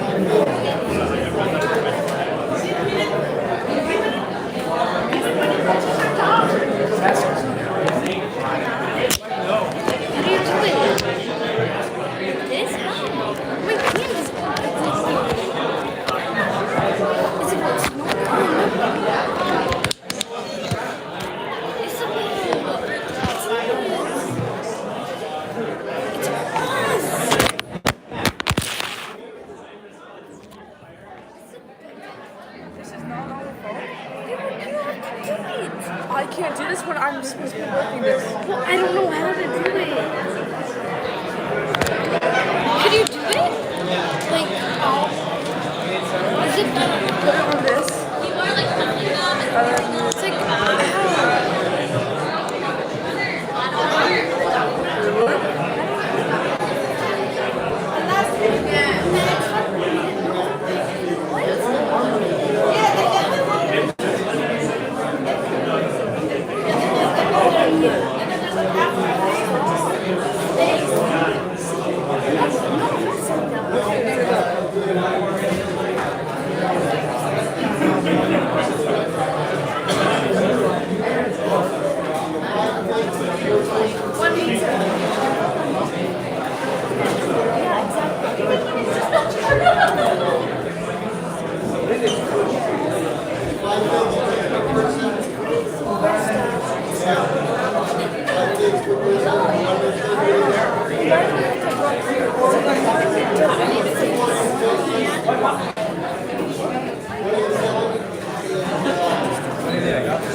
The guy in the purple shirt, he's over there with the hat. Yeah.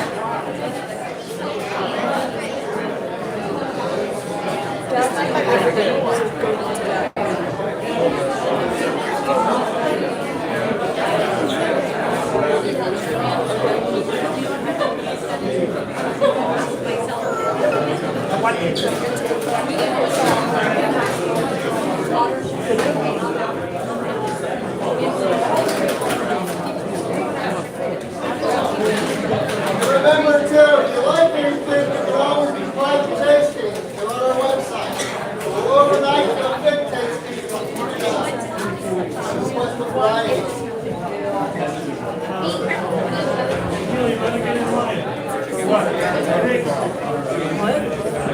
What?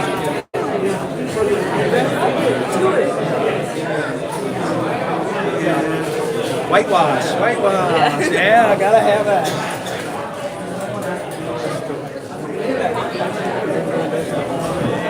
That's the whitewash. I'll take that.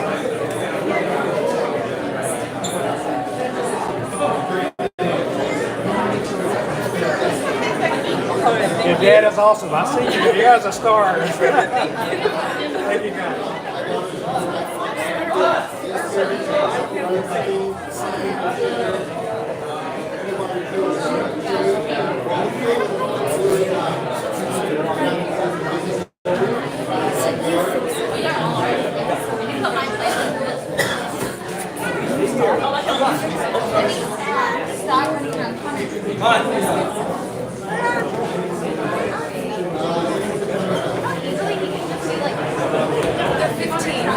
Okay. I actually don't have change. Yeah. Okay, so I'll just another 15 ounces gonna hurt. Is there something else that's $5 or I'm not. barbecue sauce? I'm not sure. I'm so sorry.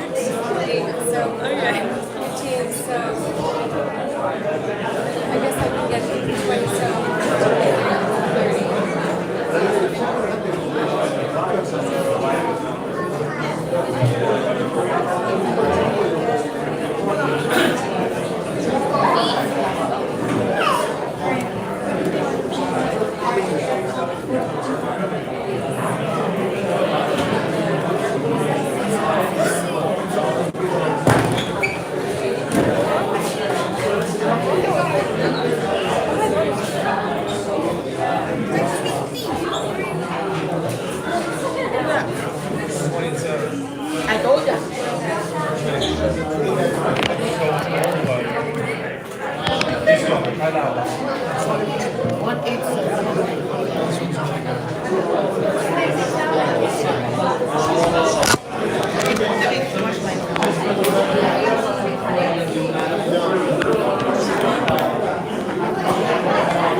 27. Okay.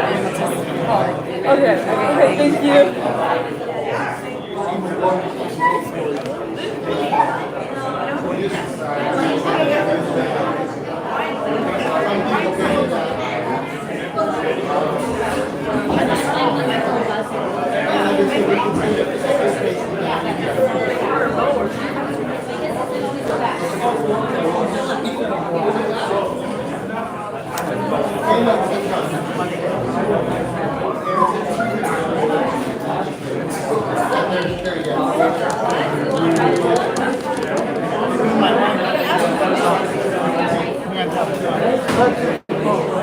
Right, in 10 days? Yeah. Look at her teeth. Look. Oh wow. Look how wide. Look at the gum. See how the gums come all the way down?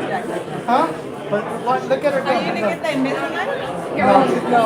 I'm going like the metal bar. Oh, the metal bar in the back. No, the one in the front. Right? Yeah. Yeah, the retainer. Oh, so the original Yeah. So you think you get you the Invisalign? I know, that's what I said, but my dad said that. That's what, but my dad said to do the one metal like bar? that. Do the metal bar first. You gotta try I both. have Invisalign. Yeah. And do the it mid- snaps in and you Yeah. can stand. The only thing you can't drink soda with. Yeah, because it like stains it, right? Yeah. No, but I don't drink soda anyway. Then So, that would be good for you. I think that's better because the other way, after they keep moving the wire, on the other one, it breaks. Yeah, that's true. And it looks better. The clear one. Yeah. Yeah, it's easier. You get Yeah. it's easier. Convince them, tell them, come on, Yeah. I'll tell them. I'll call them. come on. It's not that much more. Come I on, know. Dad. It was only 600. It wasn't much. 600 for 3 sets. They give Yeah. you You'll never lose them. because in case you break one, then you have a Yeah. So I have still 2 sets brand new. Well, to tell your dad, or it's over there. Yeah. Take it out. Another time. All right. I just want you to Yeah. see your teeth. And that's Crazy, the beach huh? for your teeth too. Yeah, no, for sure, I know Because I that. do that all the time. When Yeah. I go to the dentist, I have them give it to me. Yeah. And I use the Invisalign. How big are teeth? And I use the Invisalign with the bleach in it because I get 2 for 1. See? Okay. So convince them 2 Yeah. for 1. Because the Oh, other here he way, comes. the other way you have to get the bleaching tray. Yeah. Not your retainer. Not much. Come We'll on. convince them right now.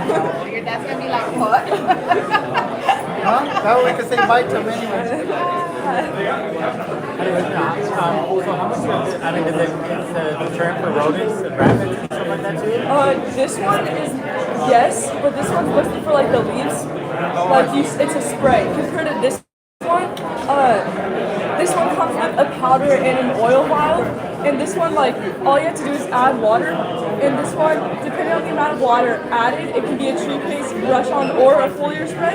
And this one does repel insects and rodents, as well as it helps with sunburn and summer sunscald, or winter sunscald. You spray it directly on the plant? Yeah. Again, it depends on the amount of water added. Oh, okay. How about, it's called scale?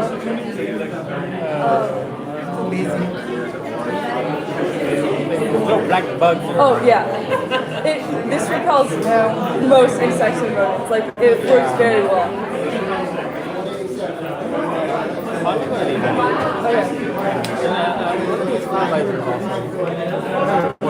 much are these? The prices are right here. Okay. For $10 for the fertilizer? Yeah. And the can? Yeah.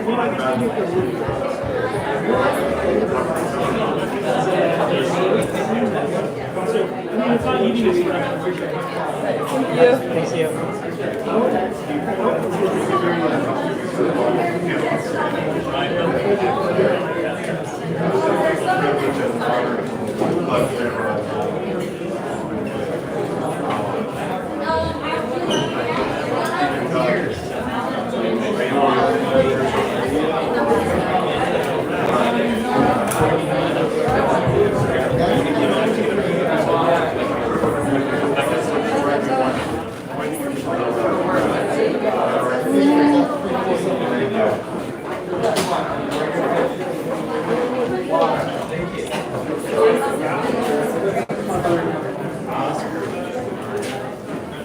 So the next time we do this, if everybody wants to be a volunteer, we'd love to have you.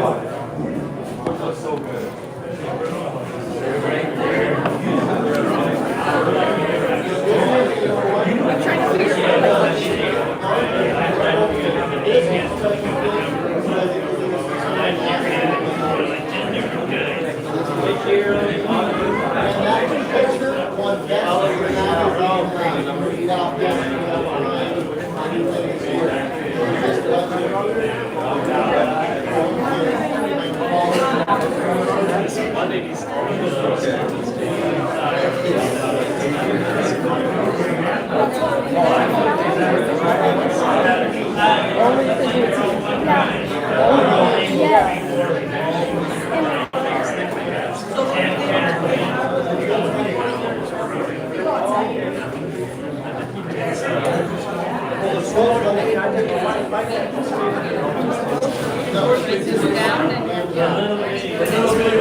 I didn't find it found me.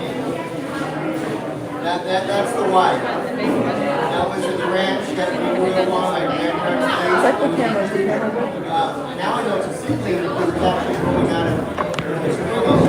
I didn't know that. You can do Down it. in 2017, it came back up from the roots. I was supposed to, well. No, don't block the sign. And it's not.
No, that'd be great.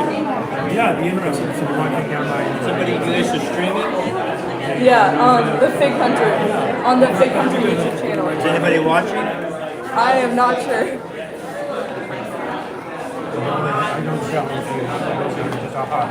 Yeah. You should be promoting six on camera. What's your phone number? 714-625-9823. Cool. Where are you based in? I'm in Huntington. Florida and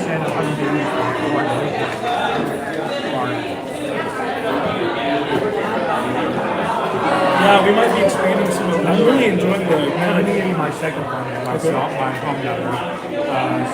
This is your home number? I just gave you my cell phone number. My home number is 714-968-3862. Sometimes I don't turn my phone off, so. But anyway, anytime you're welcome. Appreciate it. Yeah, we're out here about once a month or so. Yeah. That might be a cool job. Okay. Next time we can go back out here, shoot you a text or a call. You have the long neck, big. I don't have the long neck now. I don't have that big yet. Okay. I got some small ones. I do. Yeah, that'd be a lot of fun. We just tore out space-wise, about half of our trip. But doing the concrete, we're building it like a guest. So, anyway, now we have a little better idea of where we're going to be planting stuff. So, we had to take everything out, and now we go, what do we want to back in? After all the heavy equipment got out of the way. Yeah. Okay, well, anyway, these are all 1 gallon. Yeah, perfect. Perfect, and it's nice you're going to be heading into some cooler weather. That way they can, if they have to hang on a little bit. Can we get one of the can, please? Yeah. Ready? Take anyone who wants one. Thank you. Thank you. Going out there and seeing people, you just turn around and get snapped. It just kills me because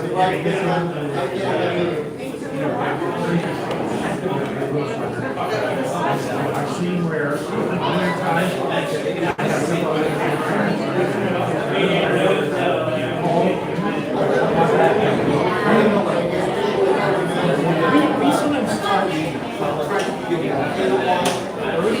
sometimes try to it's quick, it's in and out. And more than there's right there. I was hoping I was going to have one like that. I see you a lot.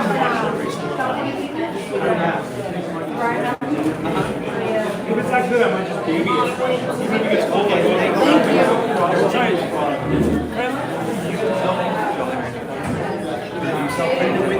Yeah, not right now. No, you don't get anything here, you don't go inside. So, good question.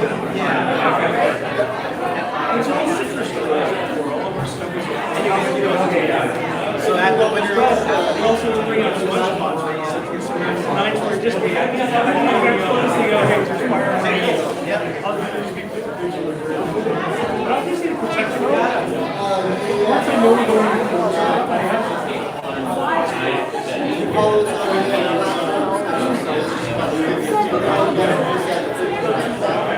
We're going to be doing a winter event.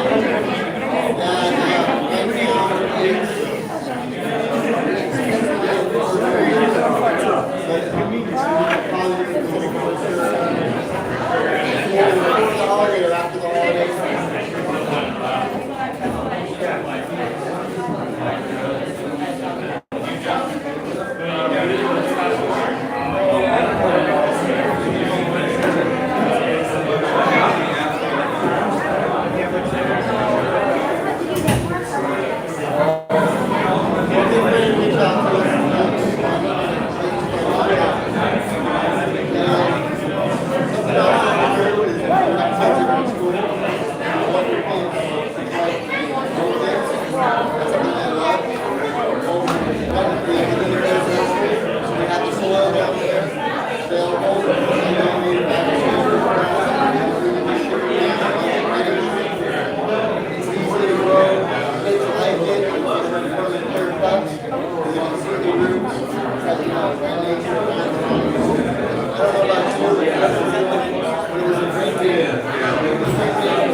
Because I usually have a little bit of space, and I'm doing more multi-plant. Because I'm sort of grafting, I would rather if I can have trees in some space, than just having one tree. Like, it's a viable option if I'm having one option. This was a $10 fertilizer. This one? Yeah.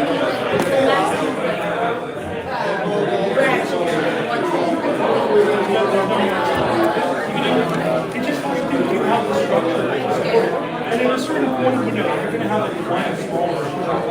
That's why most of these trees, when you buy them, you don't have the store, you got like because you're going to have the structure.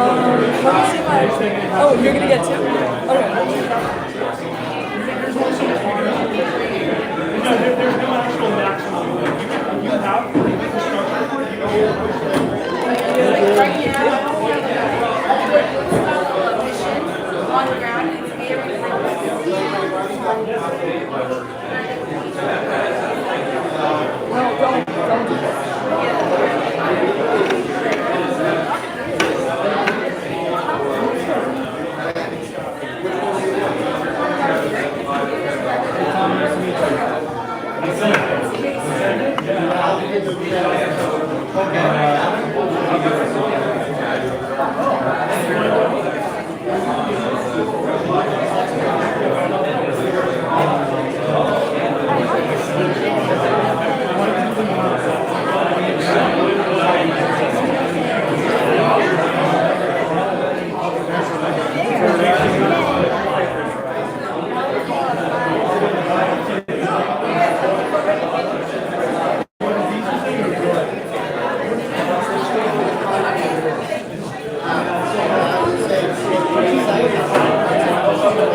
Predominant, please, you can always message us or let us know. And,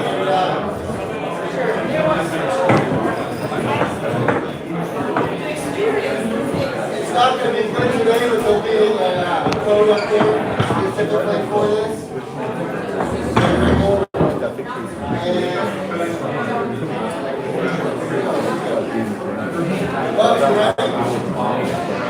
Okay, let's clear the spot.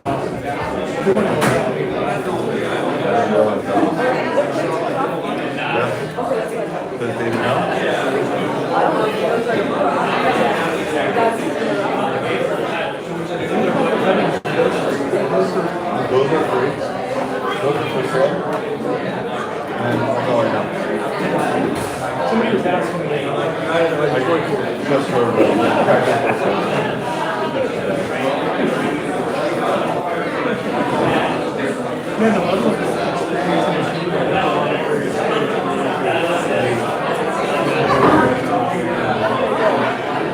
Good.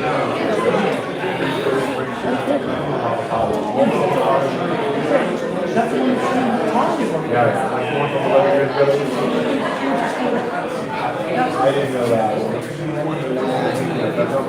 Oh, what's the raffle? Yeah, I couldn't get that to work, so. I know. Where's your dad's at? Is he using it still? We're gonna do the raffle. I should have done that.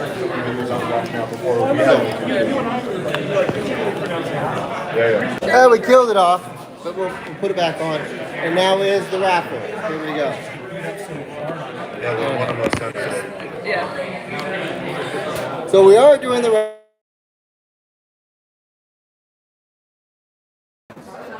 Okay. Yeah, I hit the power button. Charles, can you set this up for the raffle? Let's see. I keep hitting that. This is the all. Oh, it's because. Yeah, but it's not sticking. There was some young, and then the young kids wants to pull chickens. Perfect.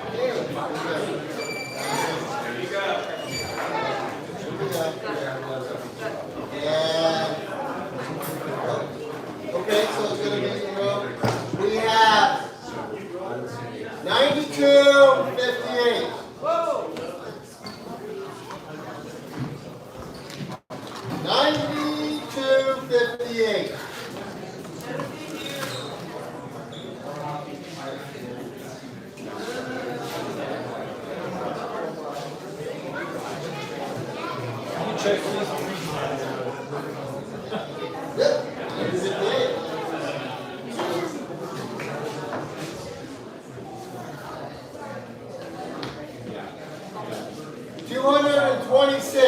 Thanks for inviting me. Come visit. 226. Hats, is there a color you use? Yep.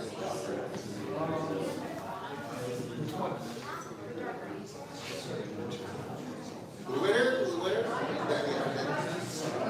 That's the winner hat.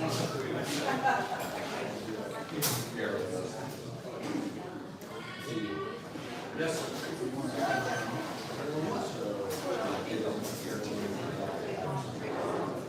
Good time again. 302.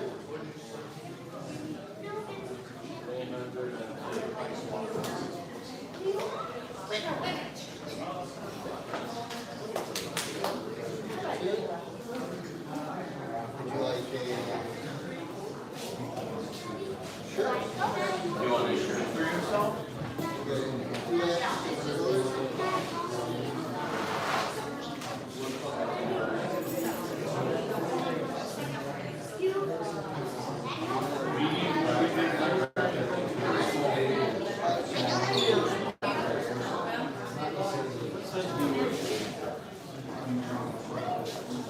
And then we go to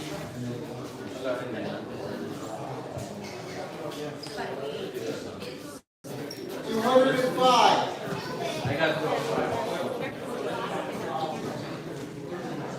Okay. Got some shirts. I got it.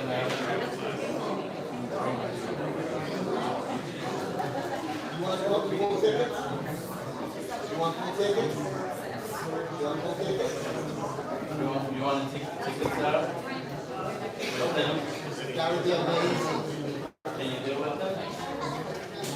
So here you go. Go.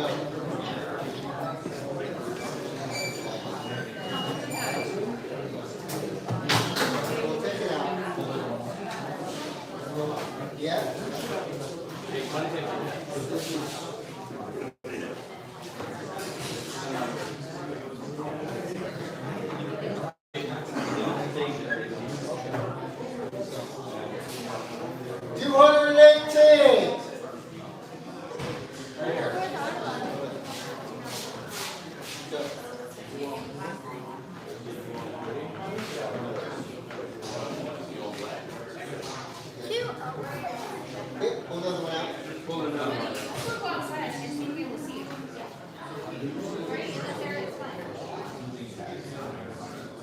Kayla, you want to call it out?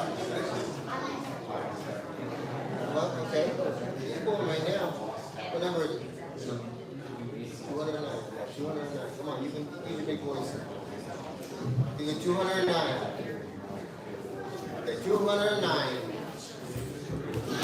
209. We got 209. Okay.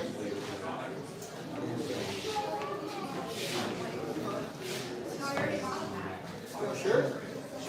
Okay.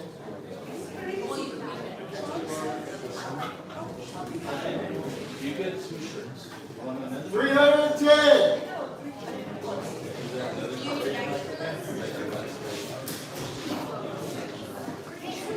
We have 310.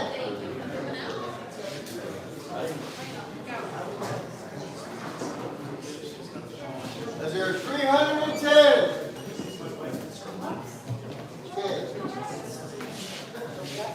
What'd you get? Hold that.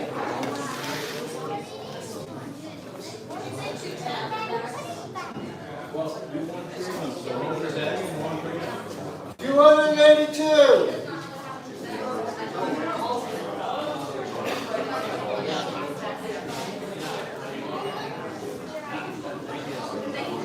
282. Yes, sir. I got her ticket. Gold rush was up here. So there you go. Okay, go on. Go on.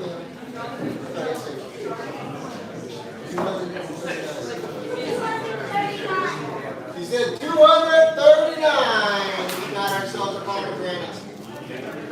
Oh, you guys are back with 239? 239. There we go. Let's try to see if I can get it.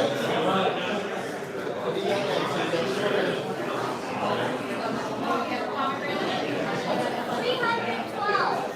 312.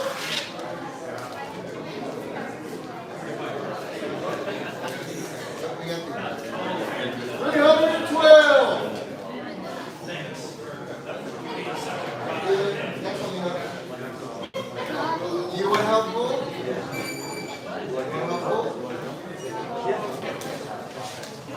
What do you got? What do you got? 238. You said 238.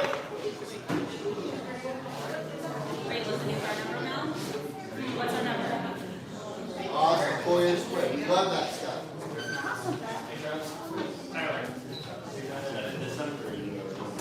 We got. A little quicker here. Call it out. 245.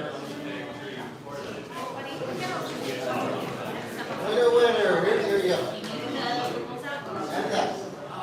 Okay, give the big bag. You got the big bag. Wait, are you set up with in-line fertilizer? This? Is it in-line fertilizer? Yeah, Chip, what do you got?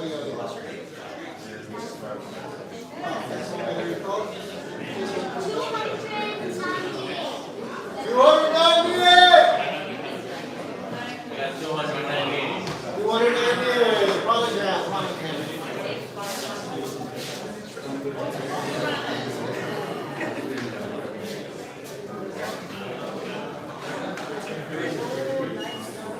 Yeah, keep coming out. 268. Come on, I heard you. 268. Okay, this is a PFH 278. Vigo Zero. Vigo Zero. 186. 186. TFH. That was one of the things that was up here. 335 lake rip. 292. 292.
non-released. It's green fig, cherry, cunning cherry. It has a very dwarfing characteristic, so it's great for containers.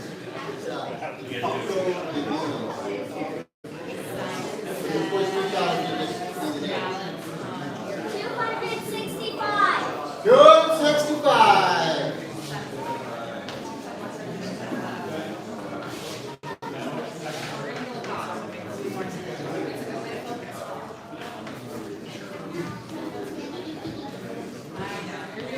Zoe Star.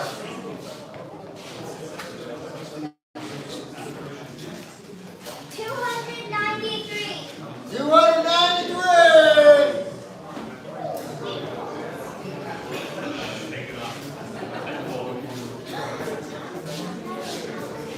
DFH, Zoe Star, the one thing that we lost in case.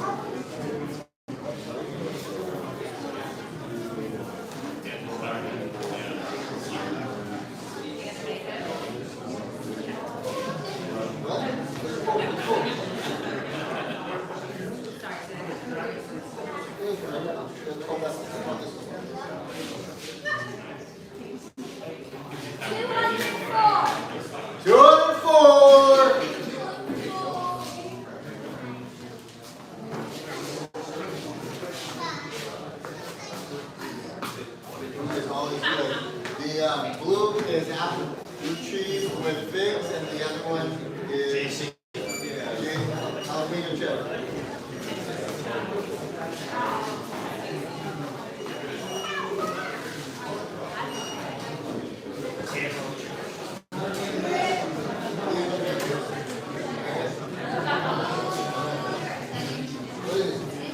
Uh-oh. Man, I got a damn ticket. Somebody, if anybody has a matching corner with their tickets, that's bad. Hey, pull another one.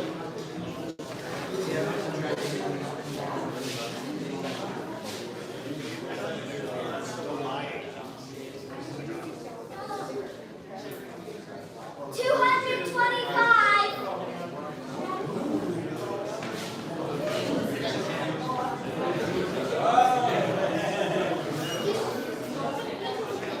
This is 547 Shasta Cranberry. Shasta Cranberry. It grew almost 8 feet tall in the Gunning Hills in 10 months. And it's too big. 212. 212.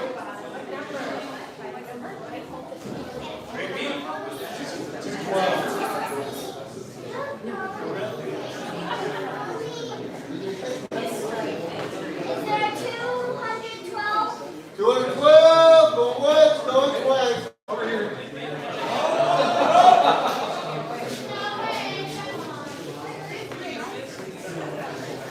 67. Oh man.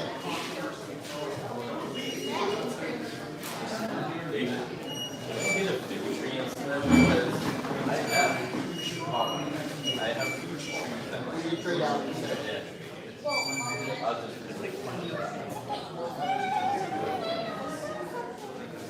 188.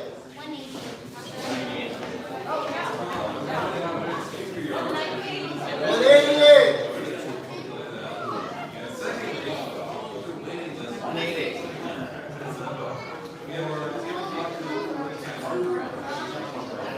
261. 261.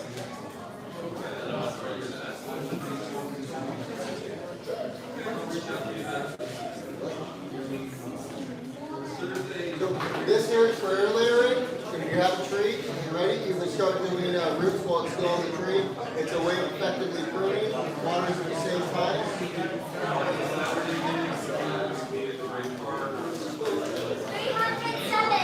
307. 307. Okay.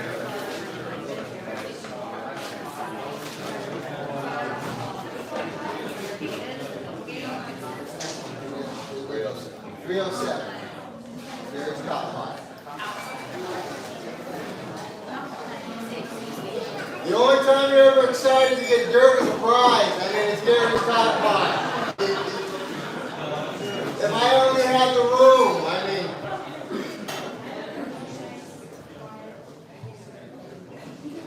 251. 251.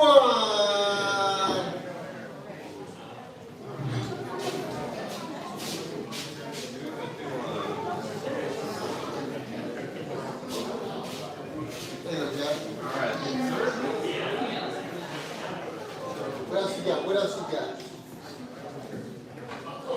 222.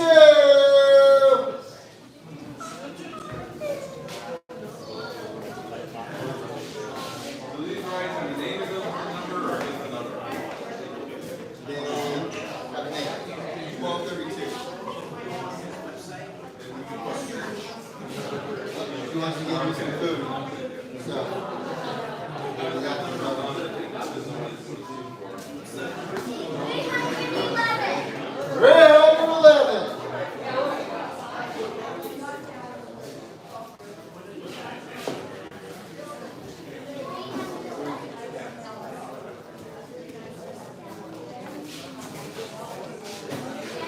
So after they being abundant, my middle daughter actually discovered that tree.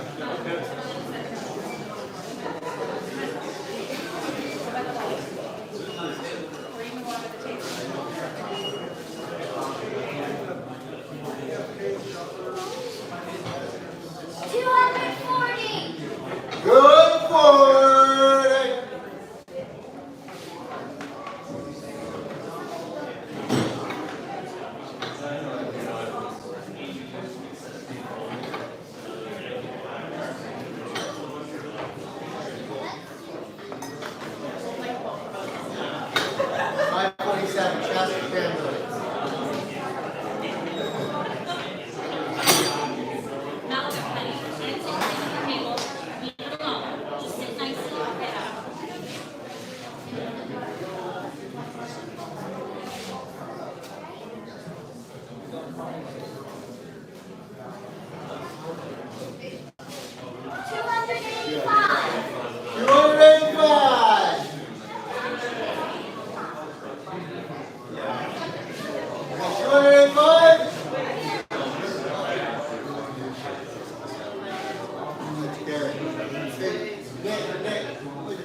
For your mom, Nick. Sure. I know. Sure. Food. What? He's gonna do the shopping for you. Shirt or food? He's gonna shop. So. This one? Does she get two? And then of course, as you say, this here is the for her. It is 187. 187. 200 what? 66. 266.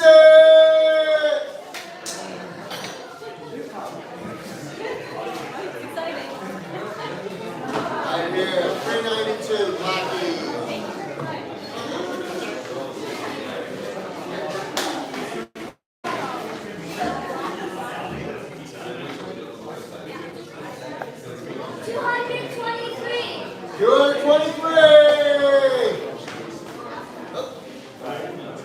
Food too?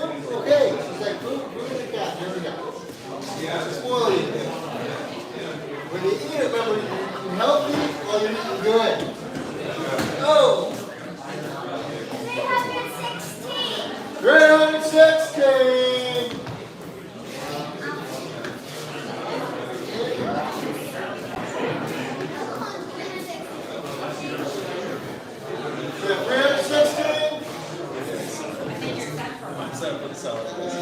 It is. You want 455 in the citron, ready? Okay. Let's do the next one. 72. Nope, that's firehouse.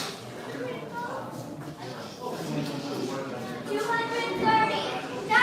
230! Nope, where's this guy? It's okay. You don't know me, huh? 72 firehouse.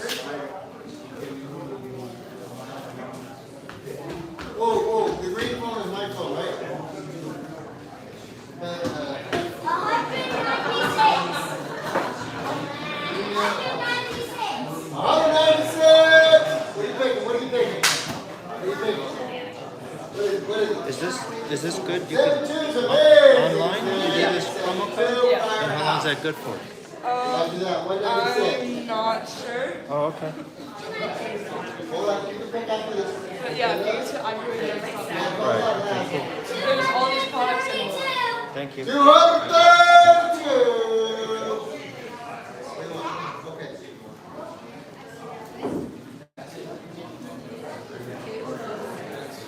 We're gonna sweeten the pot here.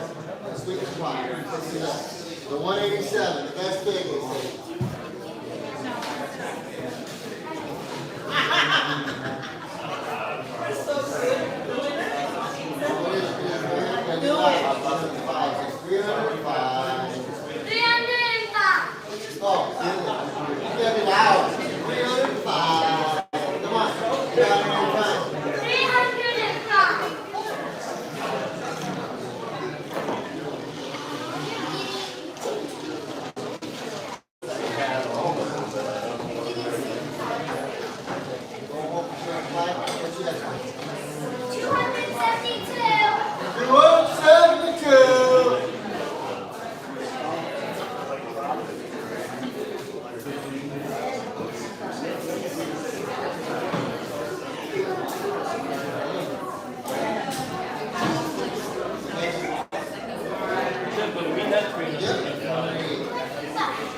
No. Yes, it is. Go to 88.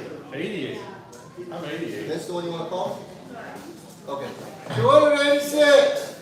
You got 88? I got 88. 88. Ooh, that's always started. Yeah, it hurts. It's very hurt. 286.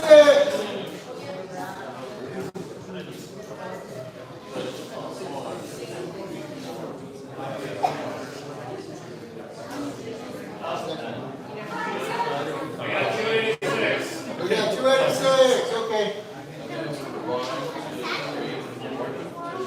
Here, take this brothers back over to the next one right over there. And then we're getting down.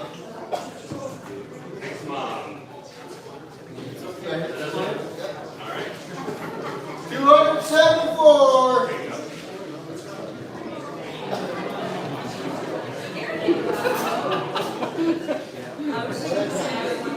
Yep. 274. Go pick up this thing right here.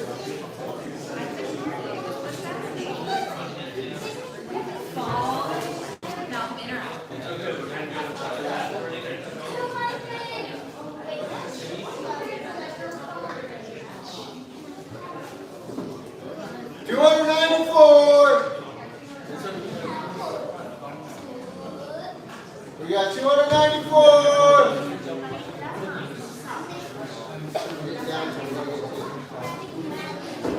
So hold on. Thank you. 194. There's 194. Okay. Let me know you. 306.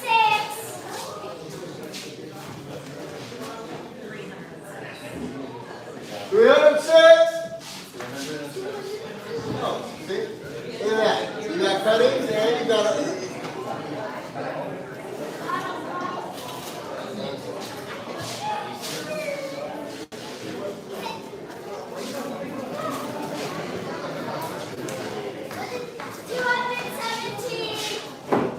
217.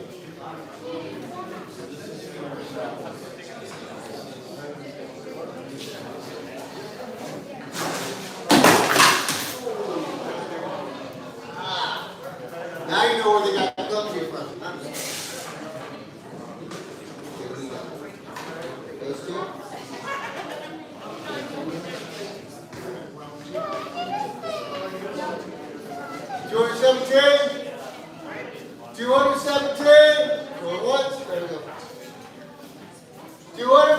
whitewashing.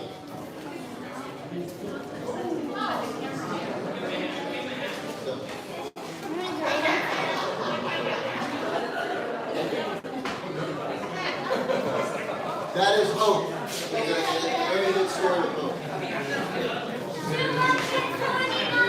249. What we got? There you go, Jeff.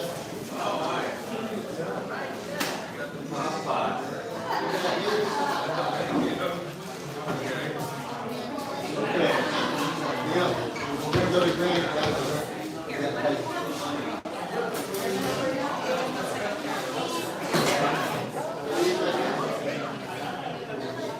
So we have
You came up here and then we just called it. You just pulled it. So that was meant to be. And you right here, Richard. Yep. Okay. Nope, that's it, where's the other one here? Yeah. Got 2 eggs!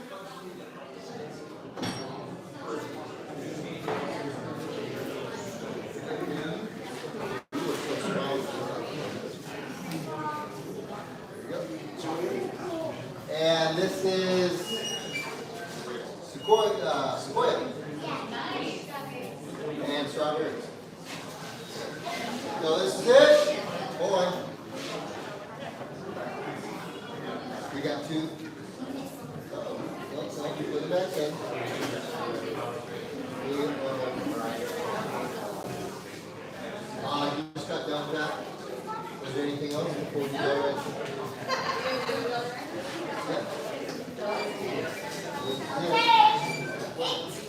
Jolly Rancher. So this is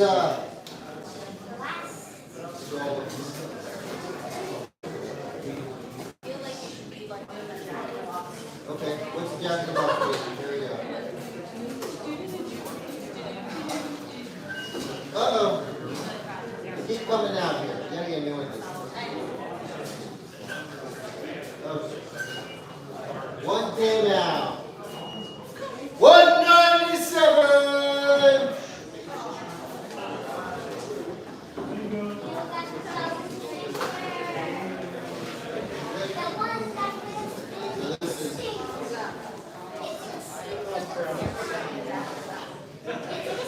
Don't come after me in the parking lot. Well, you know, so we will have cuttings of that, but don't fight it. Let's look at that. That's hers, Johnny. Now, if there's anything else, we got cuttings available, we got that stuff, and I know we want to talk, if anybody's interested in a quick grafting lesson, please come up. We have out of the cuttings that we actually tasted. We got Gold Rush, 187. Where? Where's 187? Because I had somebody ask me that.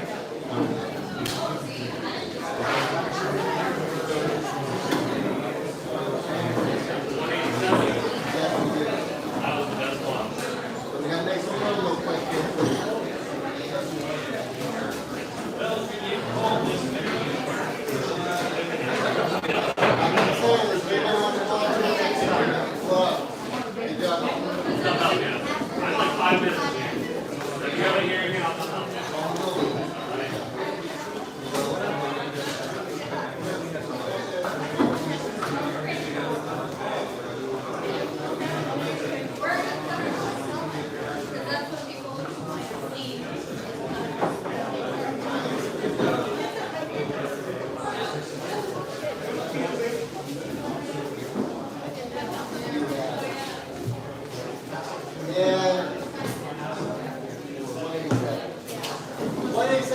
Website too.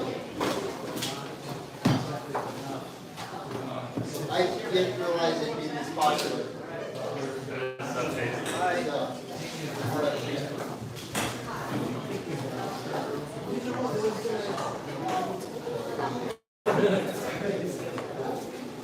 Victoria, stay on the inside.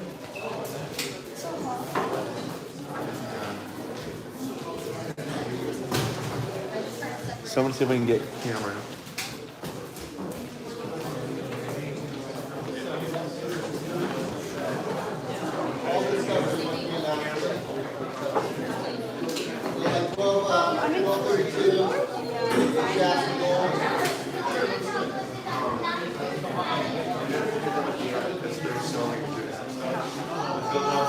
I think we'll go this way. Isabel, what's the best place to stand? Under To that. get that sun. Yeah. Like in front of it. Right here, right? So get ready with your camera or hold mine. Or just doing it for a picture.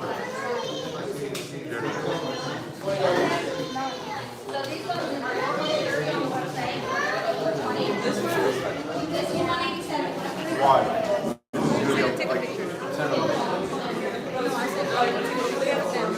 But let me gather a few more people.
guys, all of us, picture of Isabel, got the camera. He's gonna jump in a second. I finally got the group.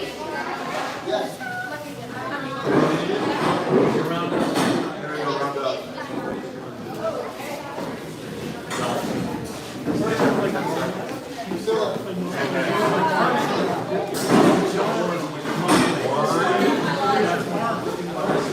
Very good, Isabel. Hey guys, smile.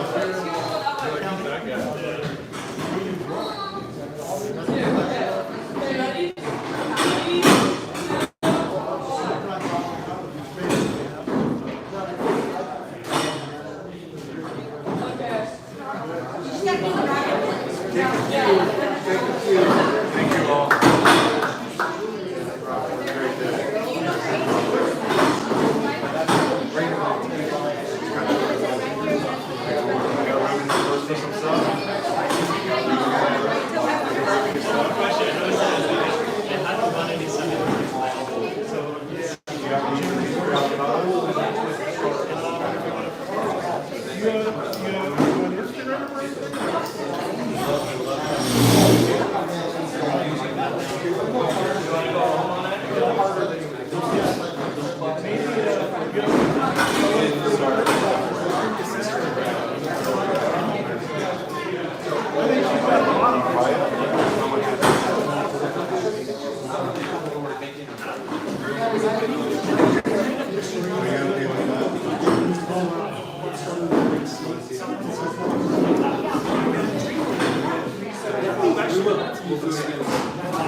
So, it's $20.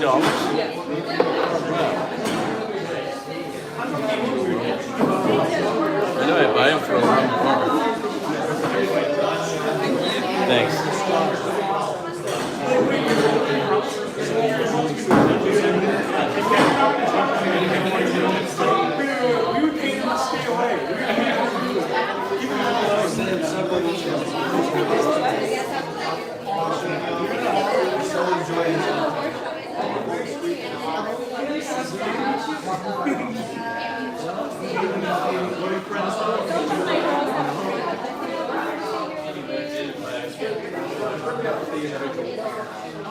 Where's Victoria?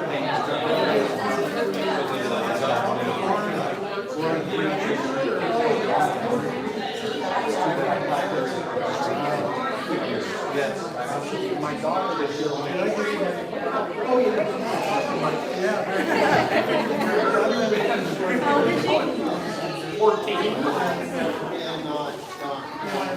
It's hard because you try to normalize stuff, but it's like they have to have because the women ignore so they're gonna have to decide what they want to react to. I'm just gonna set up stuff the way that I casting it enough vision. Very but there's a saying is good that it takes great courage to trade in huge shade you're never gonna see. In other words, my great grandkids, I don't know what's gonna happen with them, but you're gonna so my great grandkids, so it's interesting to make these kind of moves and just try to bring them up, educate them, and show them that you're excited about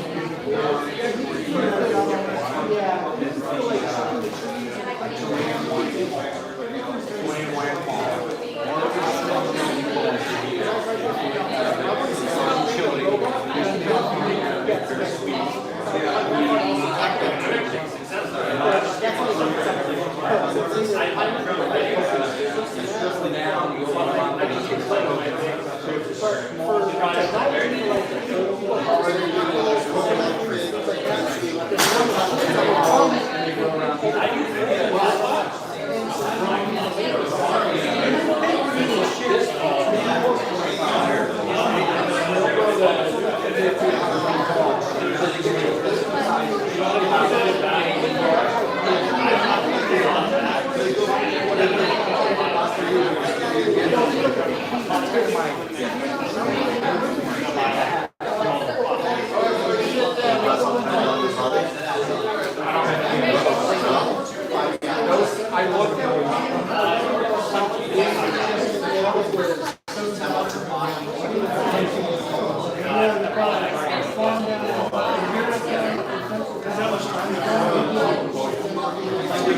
I've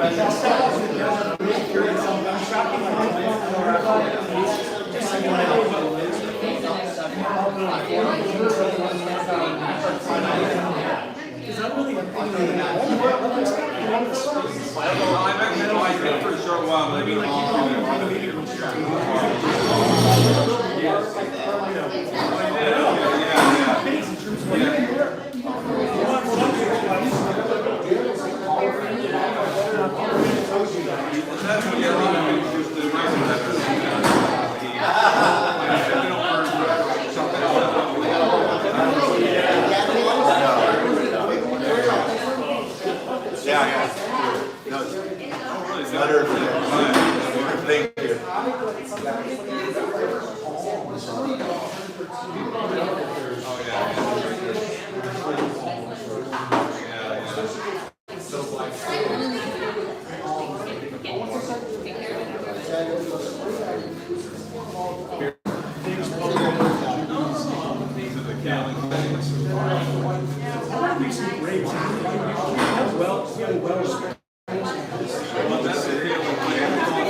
we're getting down to